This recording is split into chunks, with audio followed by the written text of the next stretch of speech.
That music can only mean one thing, Austin. I don't know. Did we perform some sort of occult ritual and bring Drewster back from the dead? By the hoary whores of Hoggoth.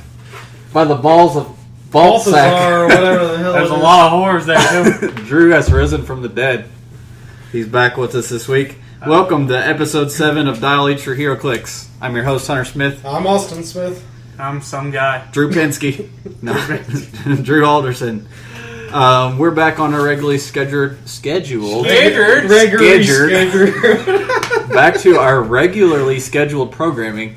Hunter, get that New Mutants team base out of your mouth. Our Gen Con experience kind of threw us off, but now we're back to typical Saturday, Sunday episodes.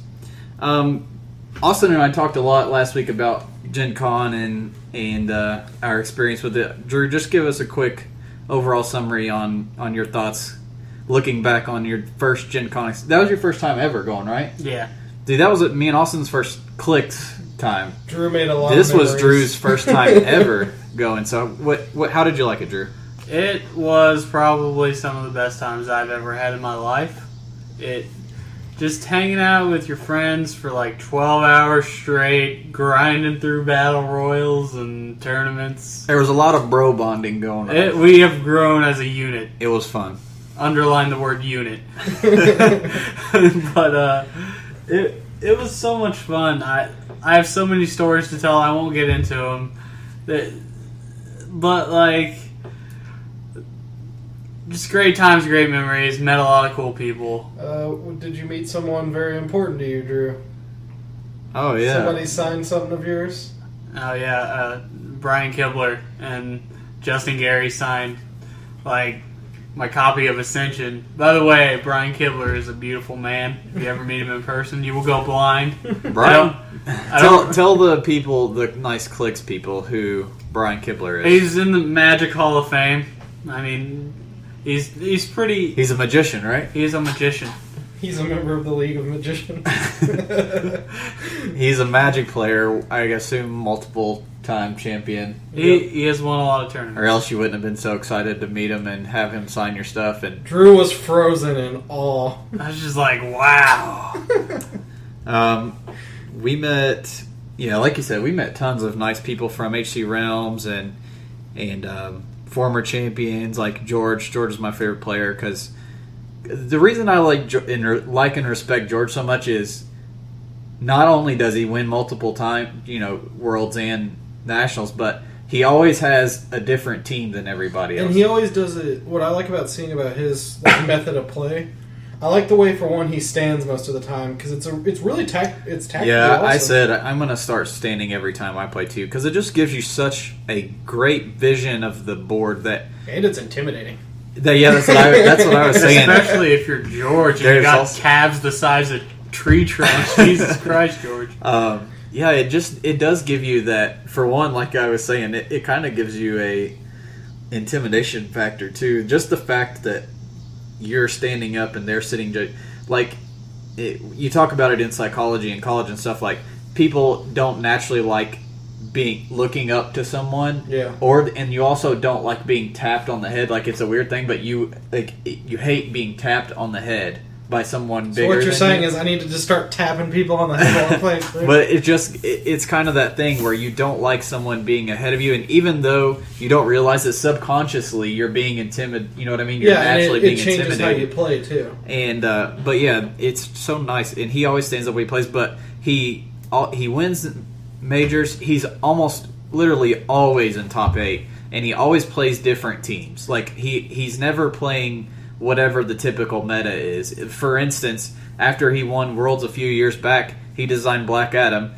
and Black Adam came out, and then he used it the next year at Gen Con, and he got third, I think. He almost won the whole thing with a figure that was not a major meta figure at all. Like, it was not in the top 16, or even probably 20 something for that matter. I'd like to see if we can get him or somebody else big like that just to call in once. I doubt it. But he also, like at Origins this year, was playing an animal team and got top 8 with animals. That was a cool team, too. Anyways, we saw, we met so many awesome, down-to-earth, nice guys, and it was really inspiring.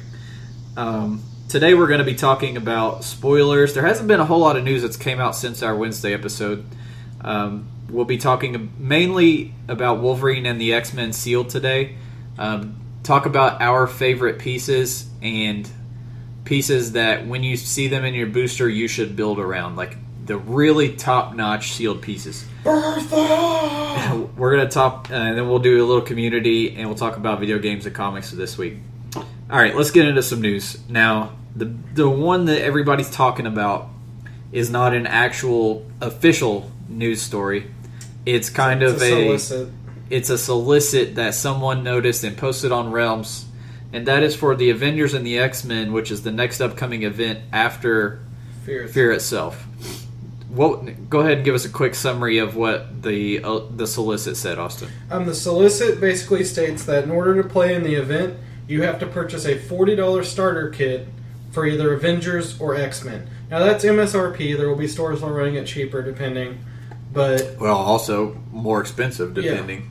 Yeah. And then it's assumed that the tokens and the dice we saw will come with those. Since we don't know any details on AVX yet, we're not sure if these are going to be full of maps and scenarios that are required to be played for the event. We don't know how long the event's going. And we don't know if some stores are going to limit it to where you have to play one you bought there to use it, or what they're going to do with it. Didn't it say that there were 6 figures? You get 6 Switch Clix figures, depending on... Right, it did specify that they were Switch Clix. Which... Maybe we're going to get that Avengers team-based after all. So people kind of have it in their head that, are they going to be team-based figures? Which they just put out 2 X-Men team-based. Yeah, which I find kind of odd. Unless they're going to do a major... Ooh, what about a Phoenix 5 team-base? Yeah, but the Phoenix 5 aren't Switch Clicks. Yeah. Yeah, but I'm saying the new, if they put new ones that are... Yeah. I'm not saying I want them. Yeah, it would kind of devalue the chases. I don't know. I feel like if they did X-Men... Although we have blue and gold already, one that just has the basic run of Magneto, Emma, Scott, Hope, and a few others or something would be kind of interesting if they did it right. So we'll be keeping an eye on that, and as soon as we find out more details on the forums, we'll inform you guys. I would kill for info on that. But so far, that's all we know. $40 MSRP, either an Avengers pack or an X-Men pack, and it has 6 Switch Clicks. We do not, like Austin said, we assume that there's going to be maps and scenarios and those dice and tokens that we saw at Gen Con, but it did not actually say that. All it listed specifically was 6 Switch Clicks. Moving on, the Mighty Scenario Pack came out this week. I got mine! Woo! Austin's a butthole and bought it right out from under me whenever I was about to pull it off the shelf for myself. Not my fault your face was down in those Fear Itself boosters sniffing that new box goodness. I was busy doing my work. He always does that, too. If you want something, he will snatch it right from under you. No, I've been waiting on this thing all week. That Iron Man. So, people have been super excited and been all abuzz about this Iron Man. I don't know what you're talking about. I personally... I think he's not amazing for his points, but he is... If you know that the Book of the Skull is going to be played, he's well worth his points. Overall, I don't know that he's that great for 250, but he's at least interesting. Well, go ahead. Well, I was going to say, right off the bat, the thing I like is he starts on his revert click. So you could choose to swap him to another Iron Man of equal to or less points, which could include, I don't know if it would include, what is the exact wording on it? Is it you can turn him into any figure named Iron Man under that many points? Give Iron Man a free action and replace him with a figure with the same name and less points. The same number of clicks from its starting line, which should just be one. So it would have to be one just named Iron Man. You couldn't do anything. That character can't be given an action this turn and modifies its attack and damage values by +1 for the rest of the game. See, what I'm saying is you can play him like this, go up against a book, and if you don't go up against a book the next round, swap him for another big Iron Man. There's going to be some big Iron Men in the II set probably that are high point cost, really powerful ones. That's certainly plausible. Well, we got a lot of expensive ones in the Iron Man 3 set, too. But if the chases end up being like a Hulk Buster, a Thor Buster, or stuff, and they're just named Iron Man. Right. The one thing I would like to point out, though, is he's got the perfect top dial that I want off an Iron Man, though. I want Pin Psi, I want Running Shot. Oh, I'm sorry. And Outwitted. I completely derped. His stop clicks is damage power, so it's his 5th click. Yeah, my apologies. I was gonna correct you whenever I got around to talking, but go ahead. He's got a great imperv ability where he can't take penetrating damage, but from Pin Psi. Yeah, the way it reads, Iron Man can use Impervious, but reduces damage to 0 on a 4 to 6. So he has a 50-50 chance instead of a 33% chance And of no hitting matter his what, imperv. it's -2. When Iron Man is targeted with penetrating Psychic Blast, damage to him is not penetrating. This power cannot be countered. So you can't outwit it. You can't Psychic Blast it. So the only way to cut through it is going to be Exploit Weakness. And then he's got a 7 range, 2 target, running shot, flyer. He's got outwit at 7 range, which is 1 more than usual. I feel like he's expensive. I like his keywords. He's got Asgardian, no Avengers. He's got the Mighty, and he's got Stark Industries. You could throw some fun teams together with him, I think, and he's probably going to be one I'm going to play a lot. Like I told you guys, I'm planning on repainting mine because I don't really like the silver of it. See, I think he looks awesome. When we saw him at Gen Con, that's silver and orange, right? Yeah. Yeah, he looks cool. He looks sweet. The reason we were saying he's so good against Fear itself is his trait, Hammer Hunter. When Iron Man hits a character with a relic or resource assigned to them, they cannot use that relic or resource until Iron Man takes damage from an attack.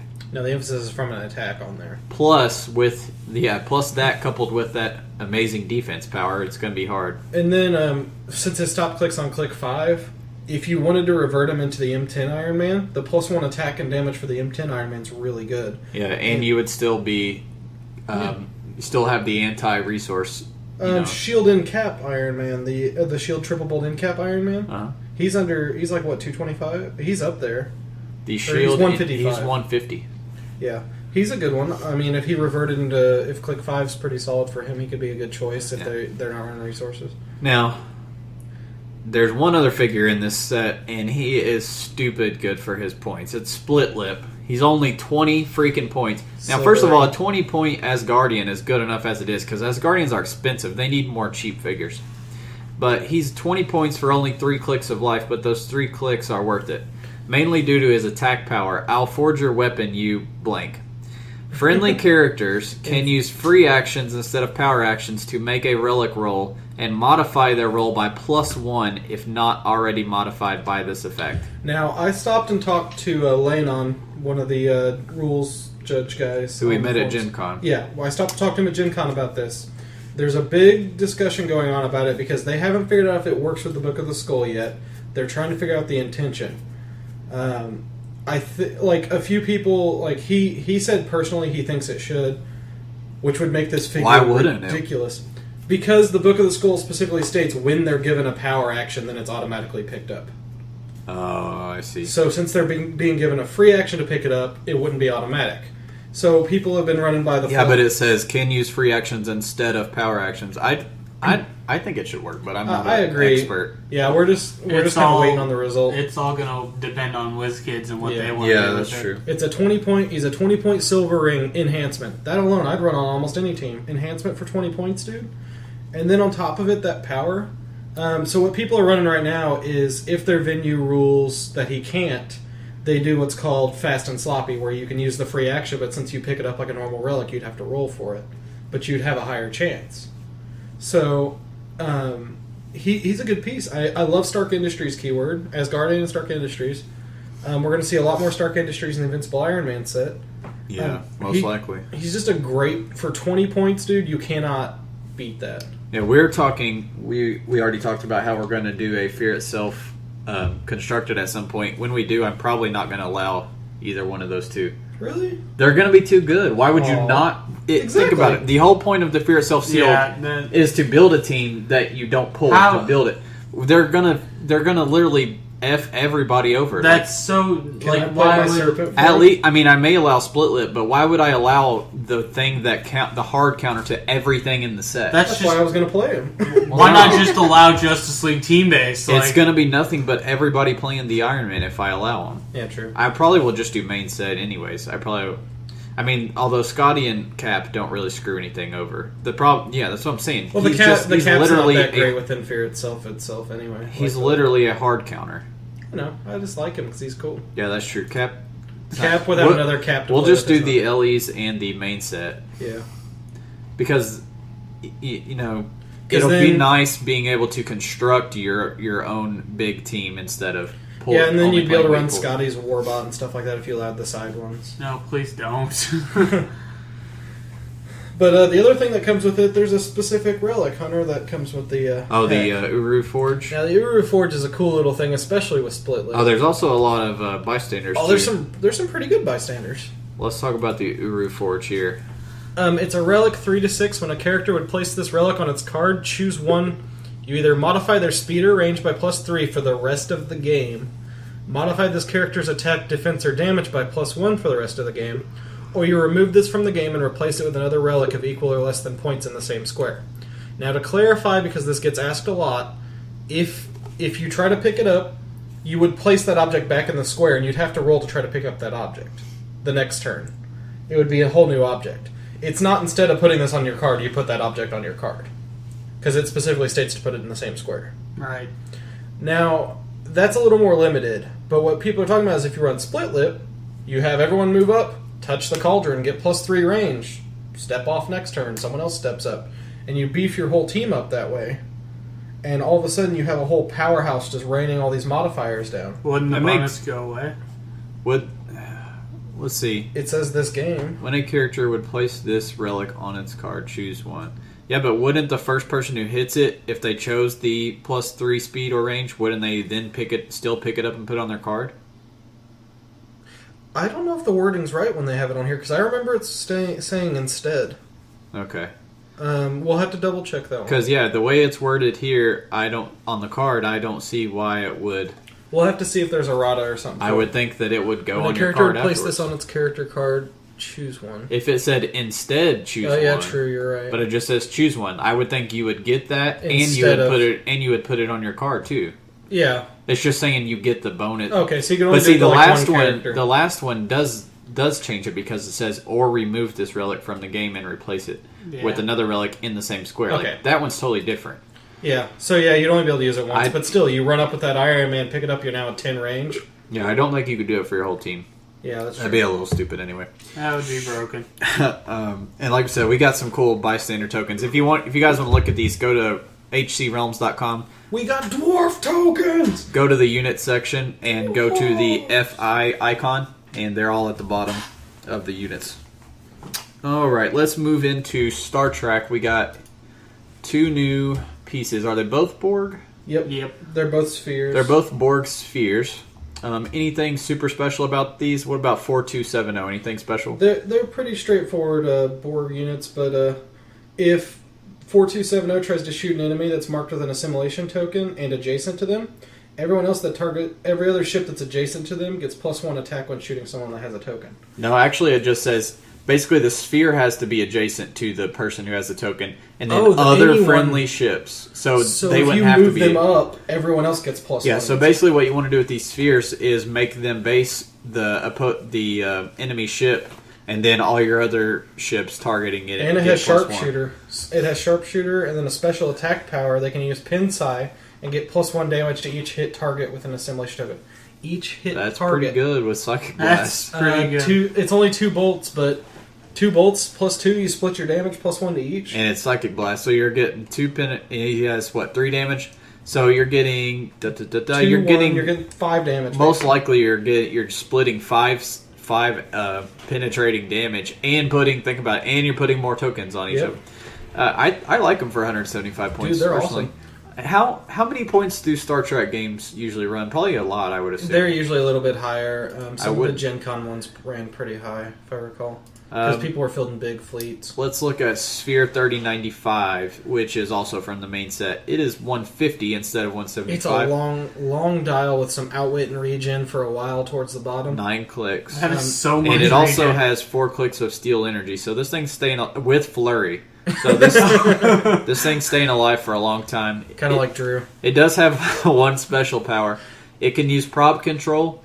It can also use prob control a second time when it is not your turn, but only when a ship marked with an assimilation token makes an attack. These Borg's pieces are pretty fun, man. I know. I'm looking forward to picking up that starter kit and a few boosters and trying it out and seeing. I don't know if I'm going to get heavy into it, but if somebody, it's worth trying. Yeah. If somebody has them and wants me to play with them, like if Paul wants to let me borrow some and play a match or two, I'd be interested in trying it out. Yeah, dude. I don't know if I want to sink a lot of money into it because I'm not a huge Star Trek fan, but obviously. I don't dislike it. I know, but I mean... We were talking recently... Your lack of knowledge on the matter. Well, it's funny because with Infinity, and we'll get more into Infinity later, but Infinity is like all Cosmic Marvel, and I've read a ton of Cosmic Marvel. I love Cosmic Marvel, and I was thinking about the universe and all these things that I've learned about each race and all this, like how convoluted it actually is. And I was thinking, this is just as, like, this is pretty much Star Trek. You know what I mean? It's like Marvel-flavored Star Trek. Yeah, there's all these races, and it's like, I probably would have liked Star Trek if I had grown up in that generation. Yeah. But I just was a tiny bit younger than that generation. Yeah. Well, it's like I grew up watching it at like late night on TV. It was always what came on at like 10 o'clock. Because I love Cosmic Marvel. I can't get enough of Cosmic Marvel. And Patrick Stewart's like the biggest badass ever. Those G4 Next Generation marathons. Oh, yeah. Let's move into what we played this week. We just got back from the dugout where we did Fear Itself Month 3. We did one booster. I was going to say, Hunter, did you pull an SR this time? We'll get to that. We did one booster of Wolverine, and we did one booster of Fear Itself.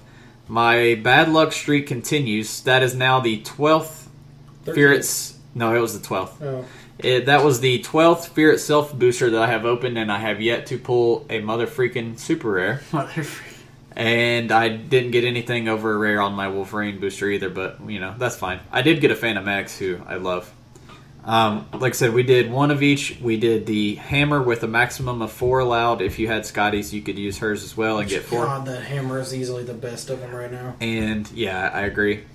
And, I don't know, Mox is pretty good on a lot of pieces, though. Mox, if you have the piece to put it on, is amazing. But Scotty's is just, in general, you could give it to about anyone and make them a monster. Tannerus with Mox. Get out of here. So, I took 2 buys. So, I did get to play... I got to play my team twice. Like I said, I pulled Phantom X, and everybody who listens to this podcast knows I really wanted to play it. Really? But I pulled a ton of high points pieces, and I just couldn't swing my points. So, I ended up having to bite the bullet and take them out. I played Flatman... let's see, Flatman, Strong Guy, who I was reluctant to play him, but man was I happy with him after the tournament was over. I played the Shi'ar Guard with what's the common Shi'ar that gives her all the buffs? Starbolt. Yeah. I played Starbolt and the Shi'ar Guard. So the Shi'ar Guard gets all the bonuses from Starbolt. She gets +1 attack and the police team ability. Freaking those Shi'ar Guard are ridiculous. I played the rare Iron Fist, and I feel like there was one more piece on my team. Rare Iron Fist. That might be it. So, anyways, I wrecked Face my first round. It was not even close. And what was awesome was that Strong Guy, I had given him skates. Did we ever decide if it's Scotty? Okay. I had given him Scotty's hammer, which gives him exploit, which is the only thing he lacks because he has charged super strength like his whole dial. Scotty doesn't know. So my opponent had the common Deathlock, who has Psychic Blast, and he Psychic Blasted me for 3 damage. Well, Strong Guy's trait is, however much damage he takes on until the end of my next turn, he gets +3 on all those combat values with Giant Reach. +1 per damage taken. +1 per damage taken. So the most you can go is +3. And he also gets Battle Fury and Giant Reach. So he Psychic Blasted me for 3, and the next turn I was a 9 square charge with a 13 attack and 6 damage exploit, and I one-shot the Deathlock. I was like, Strong Guy don't play games. And that Flatman, we're going to talk more about our sealed. Our main topic today is going to be Wolverine and the X-Men sealed. But man, that Flatman has done amazing for me. He is so good. My team wasn't even a single Wolverine piece. Like I played nothing but Fear Itself stuff. So, per usual, I played Heimdall. Pulled that bastard, was like 400 points in book. I'm throwing him on there. But I pulled Hunter's personal favorite from Fear Itself for the first time, which was Tyr. And I got to play that bastard. Now, I knew he was good, and I kind of underestimated how good he would be, but holy crap, that bastard doesn't die with a hammer, and I kept landing on, like, steel energy stuff on the book, so he's just, like, healing up, and then I'd roll a hammer, and then I'd roll past, and then heal up again. Oh, it was awesome. I love that tier, and I ran a Monkey King to carry Heimdall up, and the Asgardian Troll. So my first round was who was my first round? Dear God, I've completely forgotten.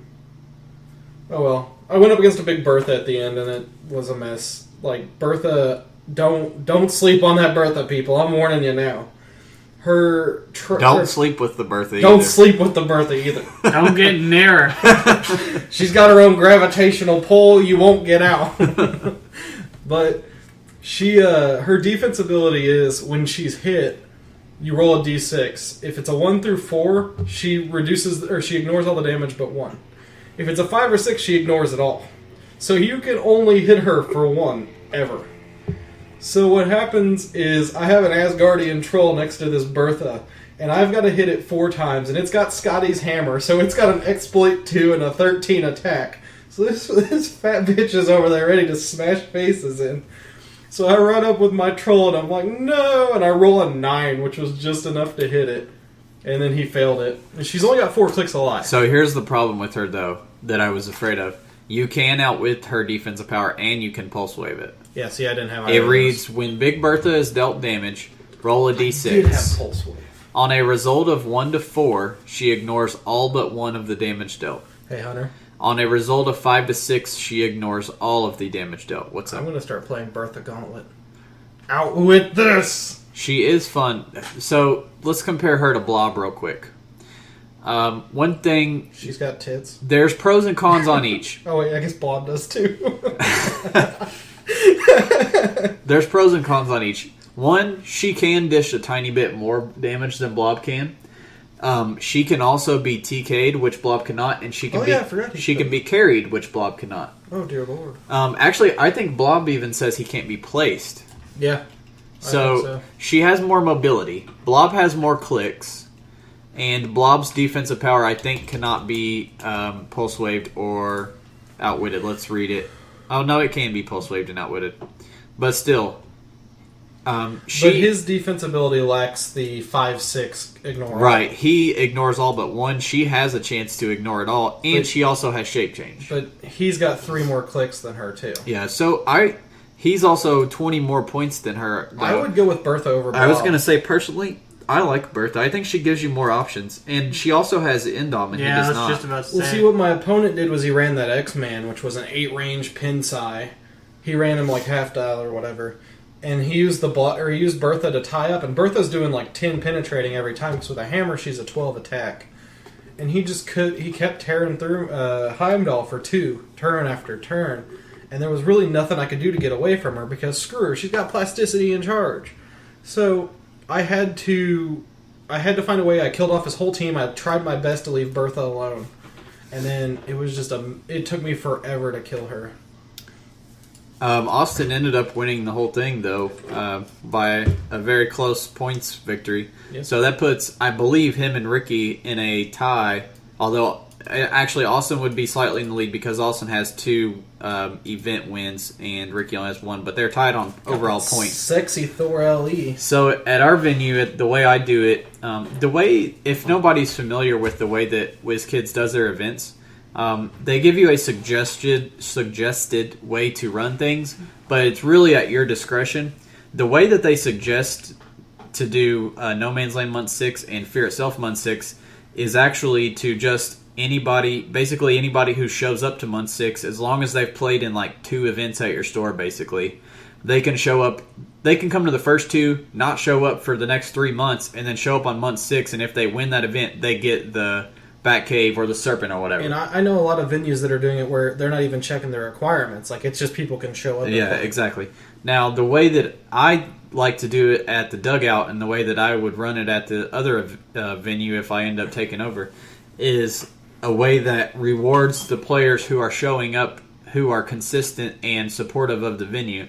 The way I do it is I use the player point system that they already have suggested. Each time you show up to an event, you get 1. Each loss gives you 1, and each win gives you 2.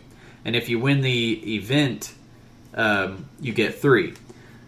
So I do a running tally on your total event points for each month, and every month that you show up, you're getting more points. The overall points player gets my Batcave or Serpent in this case, Serpent. So that way, I don't want people to show up for 1 or 2 and then not show up, and then on month 6, us have 20-some people who we never see, and somebody random win the Batcave or the Serpent. I want our regular guys who are consistently coming to be rewarded for their time that they put in. You know what I mean? Like, and if you're the better player, you're going to have the most points. You know what I mean? Yeah.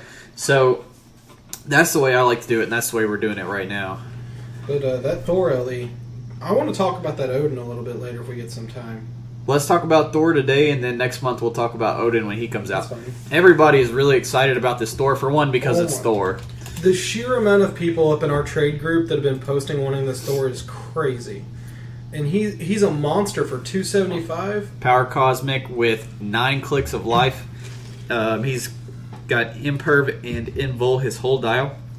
Got him as Scotty's hammer, son. He's really hard to kill because he has Power Cosmic, so you can't outwit his Imperv and Invul. And his trait gives you +1 defense for each 100 points of the attacker's point value.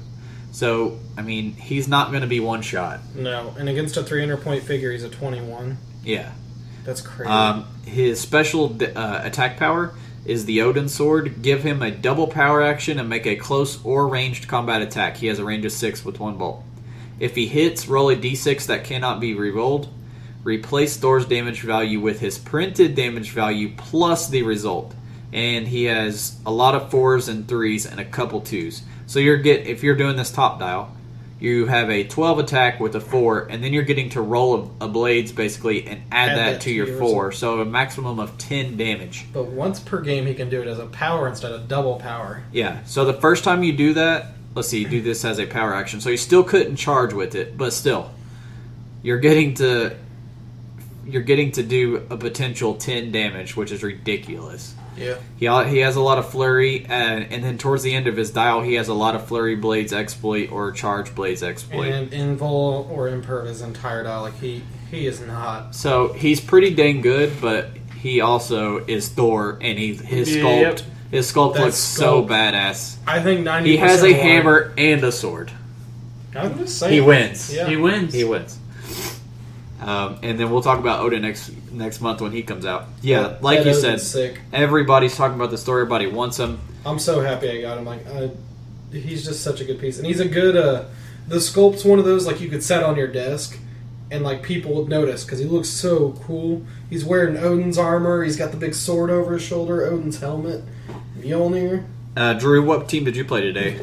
Well, I didn't do very well. I went 0-3, but I played Shatterstar. I played Cyclops, not the chase, but the uncommon version. I played Monkey King, and I played Deathlock Prime. That's a pretty good team right there, man. I'd like to make an apology for my previous comments on Monkey King after playing him today. Yeah, it's about time he came around, isn't it? What, did he say shit about Monkey King? Well, remember when we first talked about Fear Itself Sealed, and you said Monkey King was like one of your top ones, and I agreed with you, and Austin was like, he was like crapping on Monkey King. Dude, Monkey King's so After legit. playing For him Sealed, today- he's legit. Well, here's what I love about him when we're playing with Book of Skulls. You can use him to carry your big figure up 9 squares, and then drop them a hammer. And then tie them up because he has reflexes. And I had some great stuff with him today with that, but continue, Drew. Yeah, this isn't the Austin show.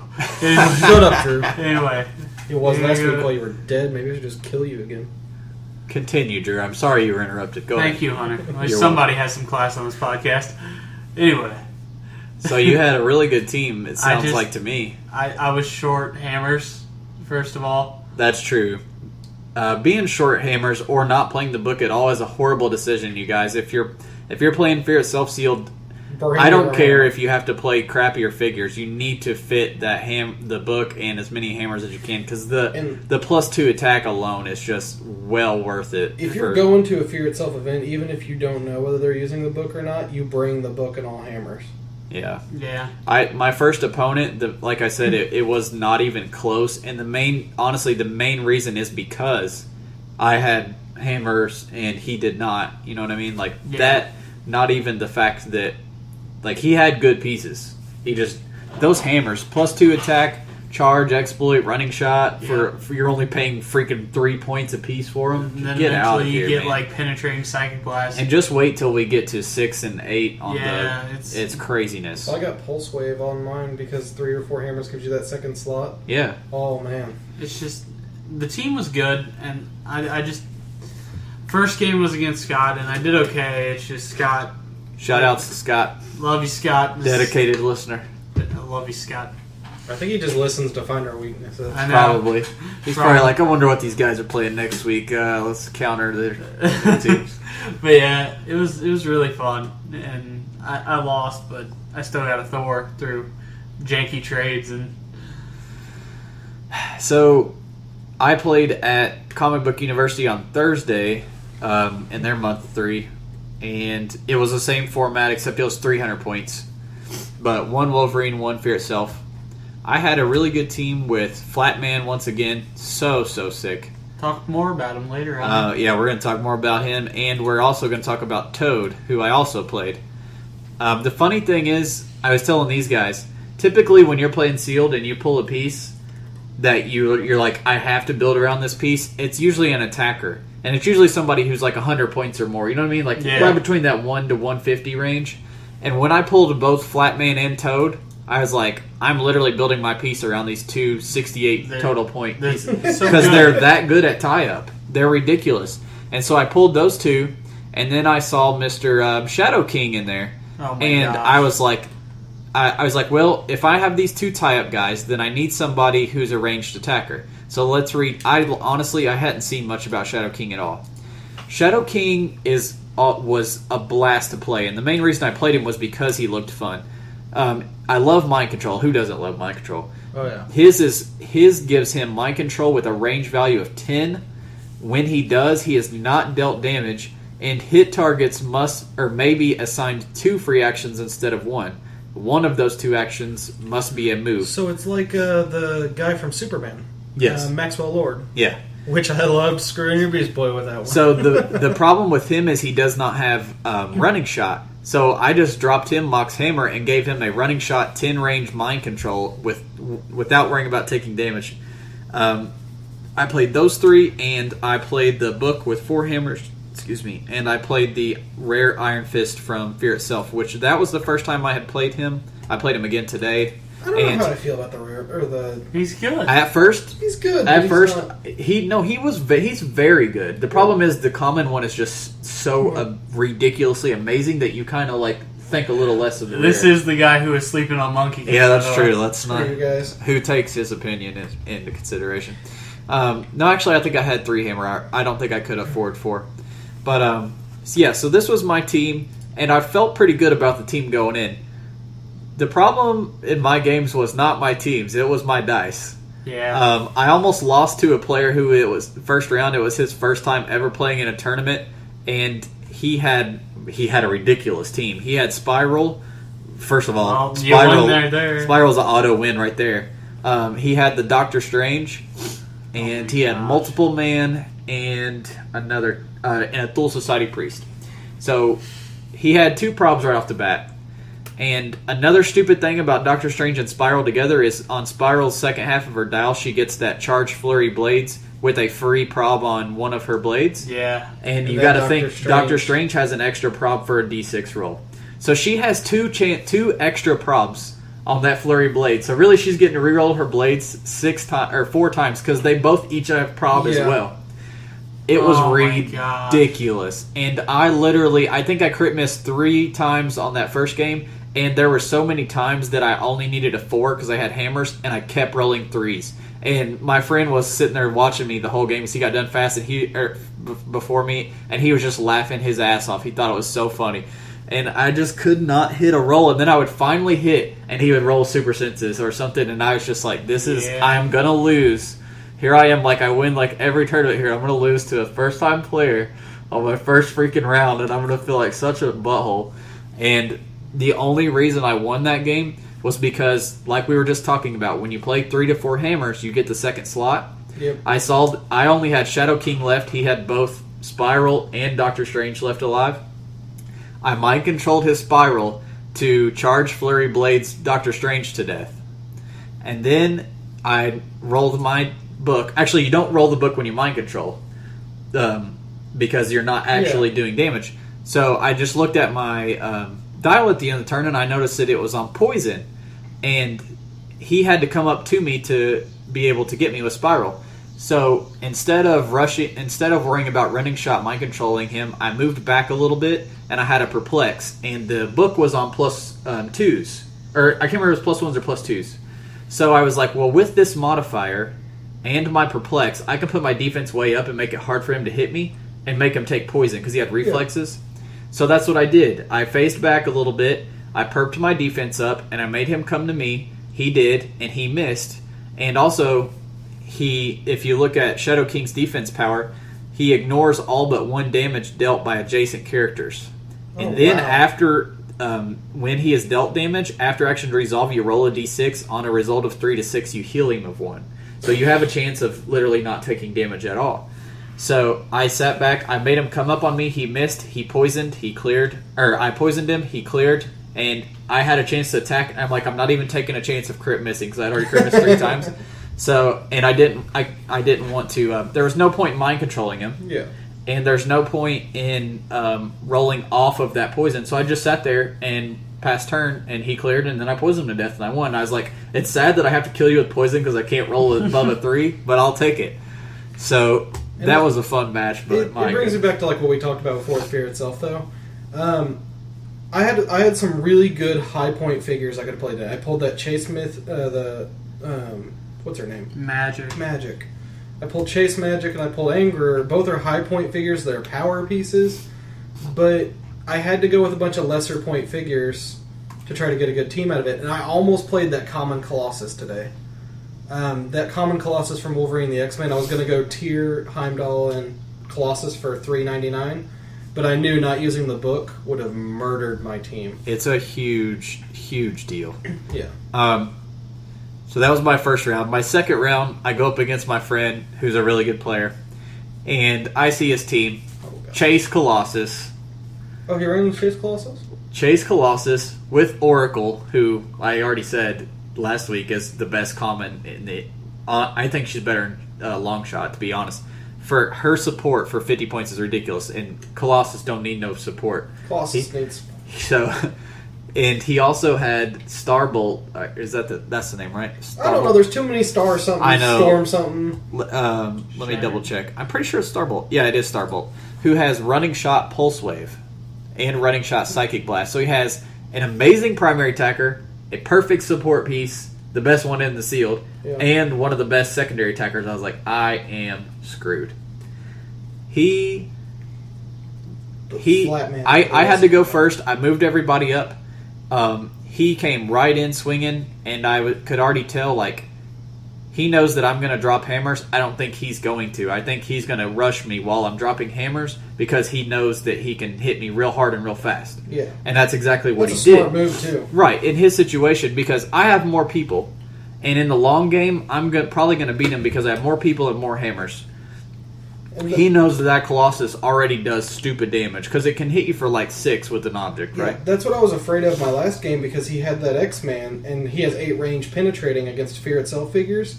So I took that extra time to move all the way up on him and then drop my hammers down because I needed to get to him before he could drop those mocks down and all that crap. So I didn't waste my time dropping any hammers on anybody except for Shadow King because Shadow King has to have that running shot. Oh, yeah. So I used a power action with Little Flat Man to drop a hammer on Shadow King at the end of my turn. And then he rushed down my... Oh, I moved Toad up to tie up his Colossus. Because I knew if Colossus kills Shadow King, game's over. Yep. Yeah. So I tied up with Toad. He one-shot Toad, of course. And even though Toad has like a 19 defense from melee, yeah, but he's still but he has plasticity, so I knew he wasn't going to get away. He had to deal with Toad, and that Toad slowed him down just long enough for me to win the game because I running shot mind controlled Colossus, charged to kill Shatterstar, and missed. I only needed a 4, and I missed. Oh my gosh! But the thing is, I get that move action, so I moved him back to the far corner of the map. Yeah. And I'm like, well, at least this is going to slow you down a turn. So while that was happening, he had pulse waved my Shadow King for 3. Ooh. I think it was 3. Let me look. 1, 2, 3. Yes. And I pushed Shadow King to running shot. I had just pushed him to Mind Control's Colossus, so that put him on Psychic Blast with running shot, which is exactly what I need for Colossus. Yep. So 12 attack. Iron Fist went up, hit his Starbolt off of that Pulse Wave, and tied up Starbolt. He barriered himself in, which was a smart move. He barriered his Starbolt and his Oracle in while Colossus cleared and then had to move back into the fight. So he was slowing me down a little bit so that he could get Colossus back in the fight, which is smart. So we both clear our guys. He moves his Colossus in to kill Iron Fist, and he hits me, but I have a stop click. So I stop. I drop at the beginning of my turn. I free action drop to get the Quake for Iron Fist, and he killed Starbolt with that Quake, and he also hit Colossus for 1 because he had Invincible, but you do 2, they have to take 1. Yeah. So I hit Colossus for 1, and then Shadow King running shot Psychic Blast him, and I think I may have killed him. 2, and then the 1 damage on the book. Yeah, I think I either killed him or I put him on his last click. I would like to, and once again, we've talked about this Fear itself before, do not forget that Quake. There's sometimes, I had a good opportunity with a Troll one game, dropped a hammer to him, quaked, and knocked everyone back, which gave me some breathing room to work around. Yeah. Do not forget about that Quake. On these last 2 Fear Itselfs, I've done that. I've left a hammer on the book specifically for, do I need a Quake at any time? Then I'll drop it for free. And the thing is, it's really good, especially with that Heimdall, because if you have figures up on your figures and Heimdall's in a good position, you drop one, you knock back, they have to move back, get locked up in Heimdall. It gives you time to weaken them up. So I killed his Colossus, and then Iron Fist killed the Oracle, and that was all she wrote. And I was like, man, I should not. And I crit missed once on that game too. But what really killed him is after I hit him, I hit that Colossus down to his last click, and he crit missed. Oh. And killed himself. Flatman. What about Flatman's amazing Flatman? And Flatman's outwit. I just kept outwitting Oracle's prob. But Flatman is just so sick for 28 Flatman points. Smacking a Doctor Strange. Well, that was today, wasn't it? I thought you were talking about today. No, today. Today Flatman giant reached and killed a freaking Doctor Strange. Flatman didn't play games. No, I'm talking about at Rob's. And then my last round, I had to go up against the Angerer and Monkey King. Simple, but yet really freaking effective at 300 points. And I was like, what am I going to do against these guys? Well, I think I'm going to play it similar to how I played Colossus. I'll throw... Now, remember, Angerer has traded Steel Energy. Oh, yeah, and regen. So I'm like, I'm going to go tie him up with Toad, make him deal with Toad, which worked well because he missed him twice. And then you're going to slam a Chanos on the board and tell him he can't heal. And then... No. And while that's happening, Shadow King's going to get his hammer for running shot, and I'll finish off Monkey King with Iron Fist. Well... That would have been nice if I wouldn't have crit missed 2 out of my first 3 attacks and then rolled a 3 on the next one. So I kept missing and I could not hit to save my life, but he kept missing Toad, because like we said, Toad is amazing tie-up. He kept missing, I kept missing. He ended up killing my Toad and killing my Iron Fist. So I took out his Iron Fist and his Monkey King. Or he took out Iron Fist, I took out Monkey King. And it ended up just being Shadow King on Angerer. And I was like, this is not going to end well. But I had pegged Angerer for 2 maybe. What I ended up doing was just he had I had outwit, he had indom. I'm going to get out actioned. So I would keep running away. I would running shot up onto a building right at a good angle, and then I would Psychic Blast down on him for 2. And then he would have to run up. I'd outwit his indom, and I'd make him swing at me. Well, he didn't realize, like we've talked before, read your opponent's cards before the match begins. I knew that he didn't know about that defensive power on Shadow King. Yep. So the best thing, so he runs up on me. He's finally like, yes, I'm going to charge you, and I'm going to push to do it. He goes to charge me, hits me. I'm like, okay, I take 1 damage, roll my dice, heal it right back, and he takes the push. And I'm like, well, that was fun.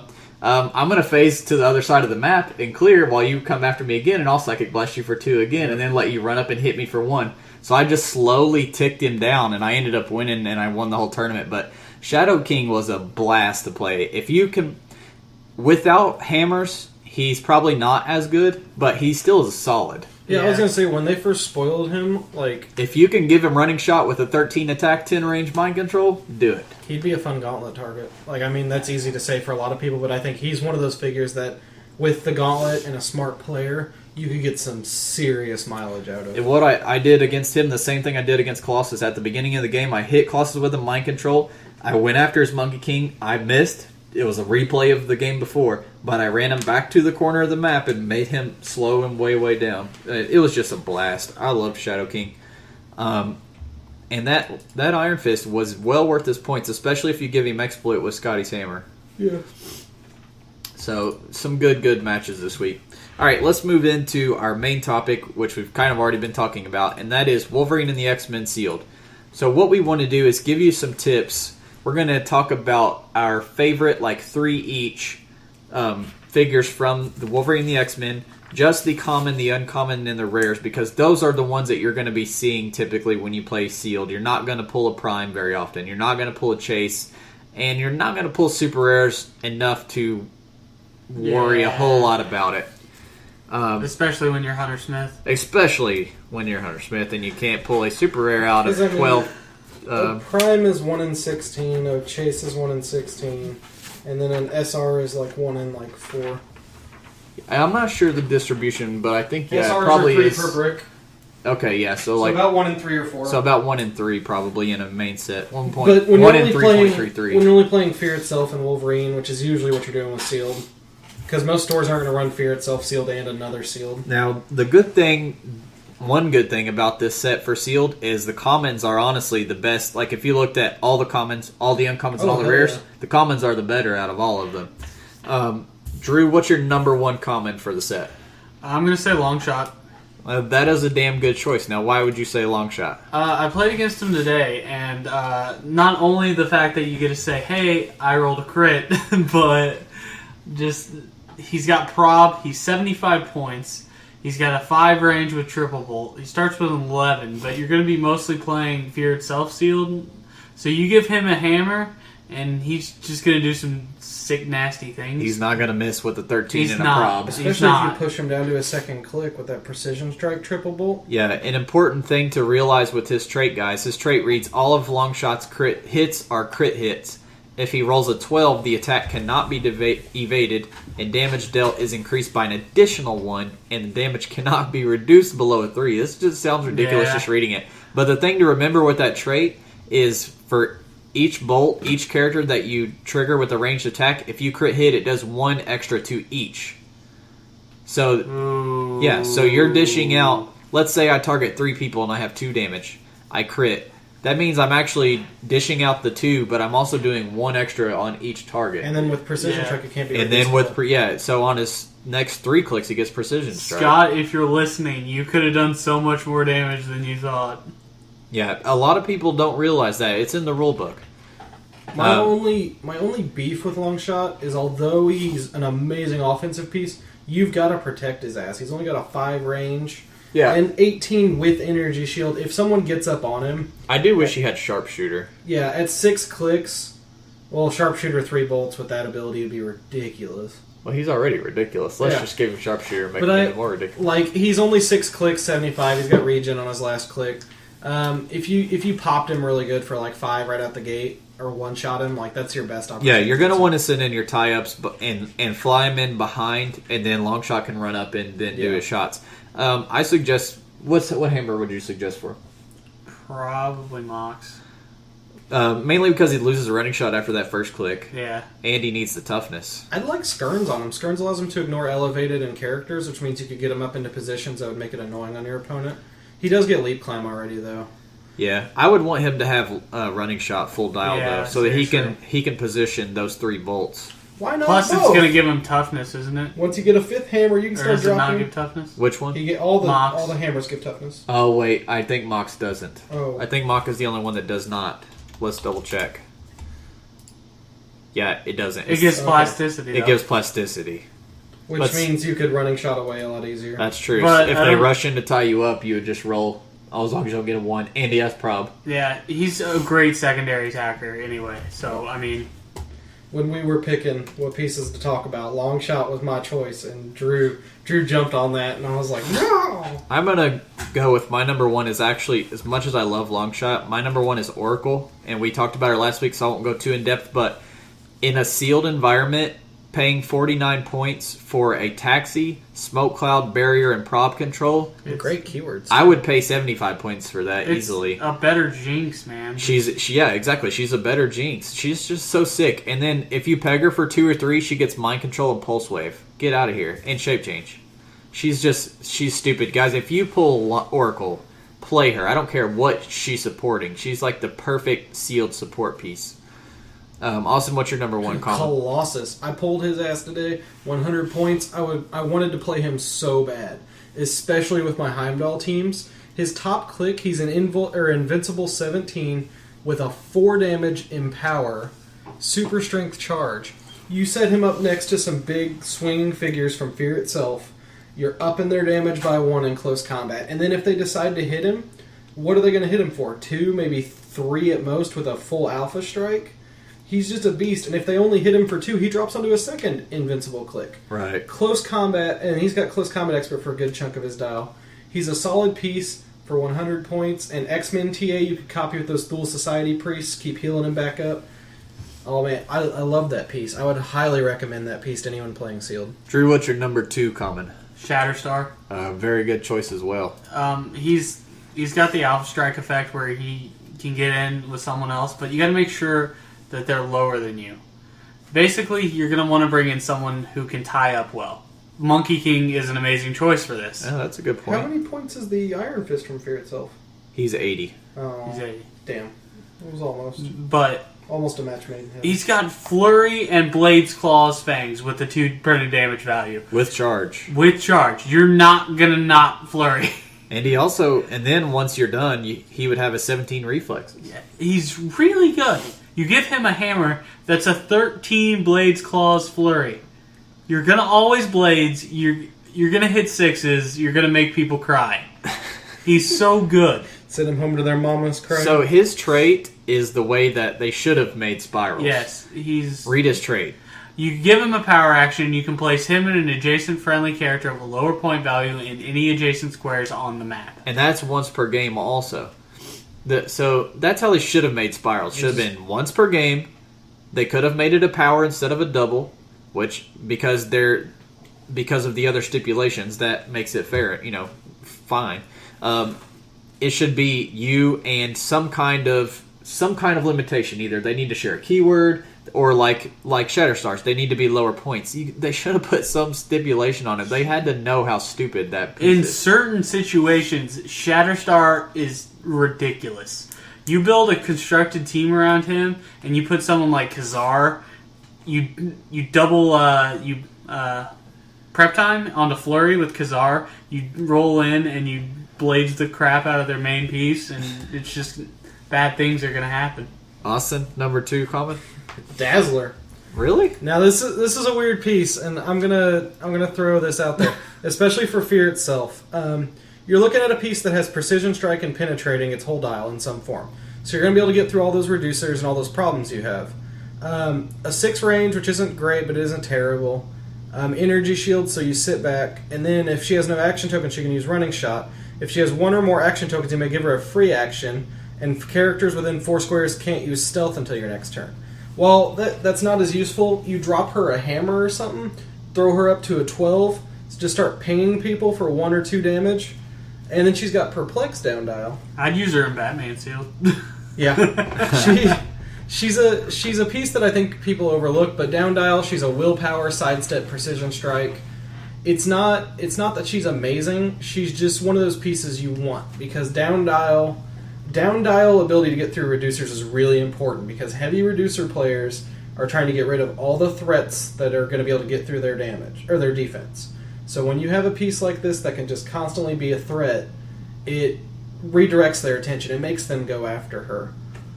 Drew, that is a good point. It would be an awesome Batman Sealed piece. I'm so glad we're over Batman Sealed. Nor in that set. Or that stealth. My number 2 common... I don't know if it's a very close between my number 2 and 3. I guess I'll stick with Toad just because he did so damn well for me on Thursday, like I said. You love him. He is the perfect tie-up piece. He's so much better than the Gravity Feed one.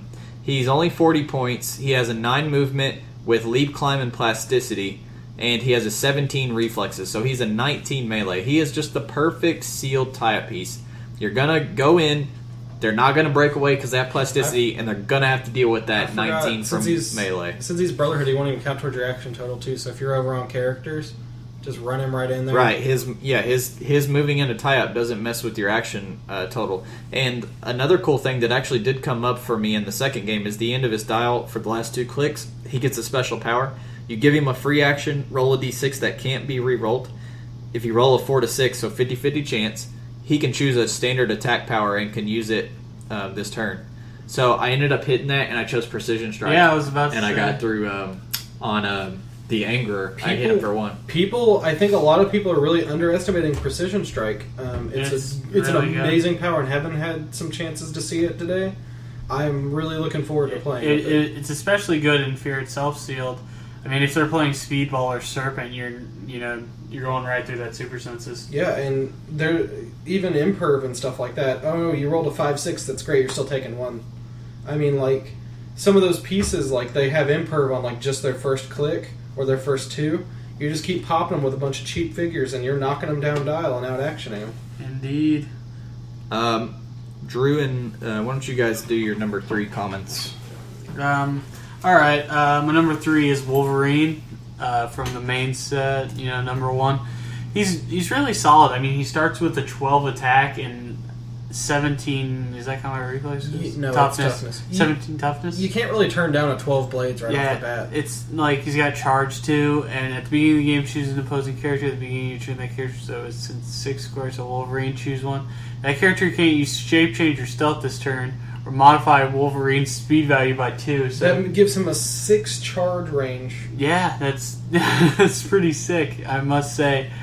And he's got the classic Wolverine healing factor. He's got invincible down dial for 2 I know! in the middle. That's so weird. But it keeps him alive is the thing. Yeah, I mean, like, as we talked about before, you'd have to slap him for 4 to make him take 2 damage. He never dips below a 10 damage. He's always going to do damage. His other trait's a little good, too. Austin, what would be your number 3? I have another weird choice, and once again, it's on the Precision Strike level. I'm going with Richter. He, at first glance, you're probably looking at this piece and you're like, eh. He's 58 points for 6 clicks, which is pretty good. Opens with a 10 attack. If he's adjacent to Shatterstar, they get +1 attack. You're not going to rely on that. No. Yeah, but if you have both. No, but it's not something to rely on. Listen. You use Shatterstar's thing, you quake, and you make chaos. Yeah. He's charge, energy shield, but he's got exploit weakness. It's good to have a lot, as I said before, it's good to have a lot of penetrating, a lot of things that get through reducers. But I like his attack power. It's a fun one. Like, I've really wanted to set this up. He can use Quake, he can use it normally, or he can use it to target each opponent in a line within his range. So you just Quake in a line for 6 squares and knock everyone back in that line. For 6 range, too. That's awesome. You could screw with some people's setups really bad, and then make them have to move back in on you again. But I like his bottom dial because he picks up Willpower, Precision Strike, and Sidestep. Because then you're just like, it gives you an extra chance to position him to smack the Quake. You give him a hammer on that lower dial, he's going to peg some people for 1. Dude, I like him. I mean, like, I think he's a piece people are sleeping on. He's not, like, amazing, but for his points, he's great. Like we said, there's so many good comments. My last one, my number 3, is Mirage. Not only does she have an amazing plethora of keywords there, she has an excellent secondary attacker dial, and her first half of her dial is perfect range and secondary attacker, and her second half of her dial is perfect melee. At the top, she has sidesteps with Incap, 7 range, willpower, and shape change, but not only does she have regular shape change, if she rolls a 3 to 4, she gets +1 defense for that attack. So it's kind of like a mini energy shield if they do get to hit you. I love her top click though because she's a sidestep in cap with 7. That alone is just balls. Like we said, sidestep is very good. Some things to remember about sidestep: It doesn't let you auto break away unless you already have something that lets you break away, like ignoring characters. But one good thing about it is that it is a 2-square locked value. So that means if you carry, you're not moving 1, you're still moving 2. If you're moving out of hindering, you're still moving 2. You don't have to half. It's a 2 locked. I personally love it on ranged pieces because it gives you a 50-50 shot for free to move away from someone who's got you tied up and take a pot shot at them, which is great, especially with end cap. You just pop them, give them a token, and then they have to clear, and you just throw another one down range because she's got willpower. That Cyclops is so sick, nasty looking at him. She gets mind control a couple times, and then whenever she switches to her melee, she gets charged with the wing symbol with blades and prob. So if you get a shitty roll on that blades, then prob that. And she has toughness during that. I just think with those keywords, she's like, we're talking about sealed. She is very good secondary attacker for sealed, but I think she'll also be a good constructed piece. Yeah, definitely. You guys want to go into your number 1 uncommons? Yeah, I went with Deathbird. I had to play against her today. Deathbird's really good. Really good, actually. She, basically, you modify her. She's got an ability. She's got 2 traits. If she's adjacent to a friendly character named Bishop, they both modify their attack values by +1. There's a lot of that in this set, I feel. Yeah, and I like that. While usually I don't like specific stuff like that, it rewards cool team builds that are very thematic. Yeah. But it doesn't over-reward it. Like, it's just a little bit of, like, icing on the cake. Yeah, she's 95 points. She's got 7 clicks of life. She starts on Outwit with charge and blades, an 11 charge, and an 11 blades. Her other traits, what threw me, wrecked me. You modify her attack value by +1 until the end of the turn for each opposing character who took damage from an attack this turn. Yeah, and that's... My opponent, what he would do is he would always swing with his other figures first. Yes. And then bring in Deathbird. Oh my gosh, it was painful. It's actually really, it's really good, what's the word? Flavor on their part, actually. It's similar to the other Horsemen of War figures. They all usually have something like that. Yeah, I mean, Deathbird's really solid. For 95 points, 7 clicks like that, that's a great tie-up, a great melee, a great outwitter. It's just a great piece overall. It's weird to have leadership mid-dial, though. It definitely is. But I guess once you've moved in with some other figures, you could pull tokens off them while you're swinging. I mean... my choice, however, is a 64-point figure named Corvus. Corvus can use Blades, Claws, Fangs. When he does, instead of rolling a d6, the first time the result's a 5. Each subsequent time he uses this power, the result is 1 less. After the result is 2, it goes back to 5. So he will never hit for 1 with his blades. It'll just go down by 1 each time till he hits 2, and then the next one will be 5 again. We've talked before about it and how good low point, high blades value figures are. And although he doesn't rely on luck for it, he gives you a 64.5 damage strike. And when you're playing with hammers, you drop him a hammer, all of a sudden he's flying in with a 5 charge range, smacking somebody with an 11 attack for a guaranteed 5. 13 with hammer. Yeah. See, they tried to make up for it by taking his charge away on his first 2 clicks, but if you're giving him the hammer, then it doesn't matter. Yeah, and then if you have if you give him Scotty's, that's 5 exploit. That is an alpha strike on a 64-point figure. For 3 points with Scotty's hammer, you're turning a 64-point into a 67-point charge, 13 attack, 5 exploit piece. Might be a little ridiculous. That's a little good. I don't really...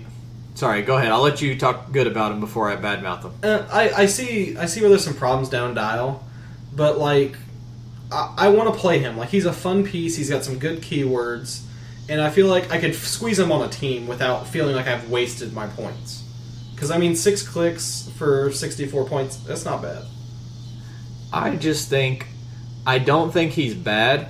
I just think if I'm talking about my top even 5 uncommons, I think he's not even in my top 5. His sculpt's gorgeous, so I'm going to play him. But you're entitled to your opinion. Like I say, you're entitled to your opinion no matter how wrong it is. Even if it's wrong. Even if it's yours. Uncommon, number 1. I have to go with Flatman now. I've used him 2 in a row this week, and he's like literally this 28-point piece is the all-star of my freaking team. He's so good. For 28, I just don't know what they were thinking, only making him 28 points. He has plasticity. That alone for 28 points is worth it. He has a 17 energy shield, and he has outwit. You guys, for 28 points, you're getting an outwit. A 28 point outwit is freaking worth it to begin with.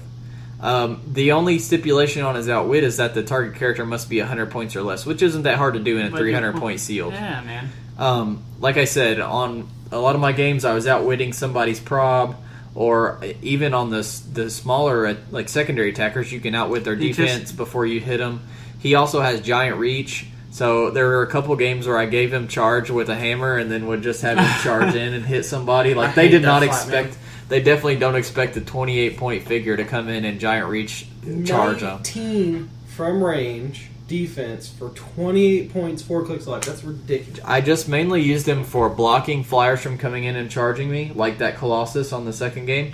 And I also used him to just block lines of fire. He's a great example of what we were talking about before with all these new PAC powers and the changes to old powers. Plasticity got so much better, and I think a lot of people still haven't realized how powerful it is. It's so good. It's just so good for positioning. Like, I would put him out and put him in a strategic area to protect my main guy so that they have to literally add another like 2 squares to their charge or their hypersonic to go around him to get to my person. And usually that alone is enough. Like that alone, they can no longer reach you anymore. You know what I mean? They have to deal with him. 28 points. I will give you a 20. Like I will make you waste one action for 28 points all day long. That's worth it. That's why he's so good. I can't talk enough about this guy. If you build it, this is going to sound crazy, but if you pull this 28 point figure, build your team around. Like, make sure he is on your team.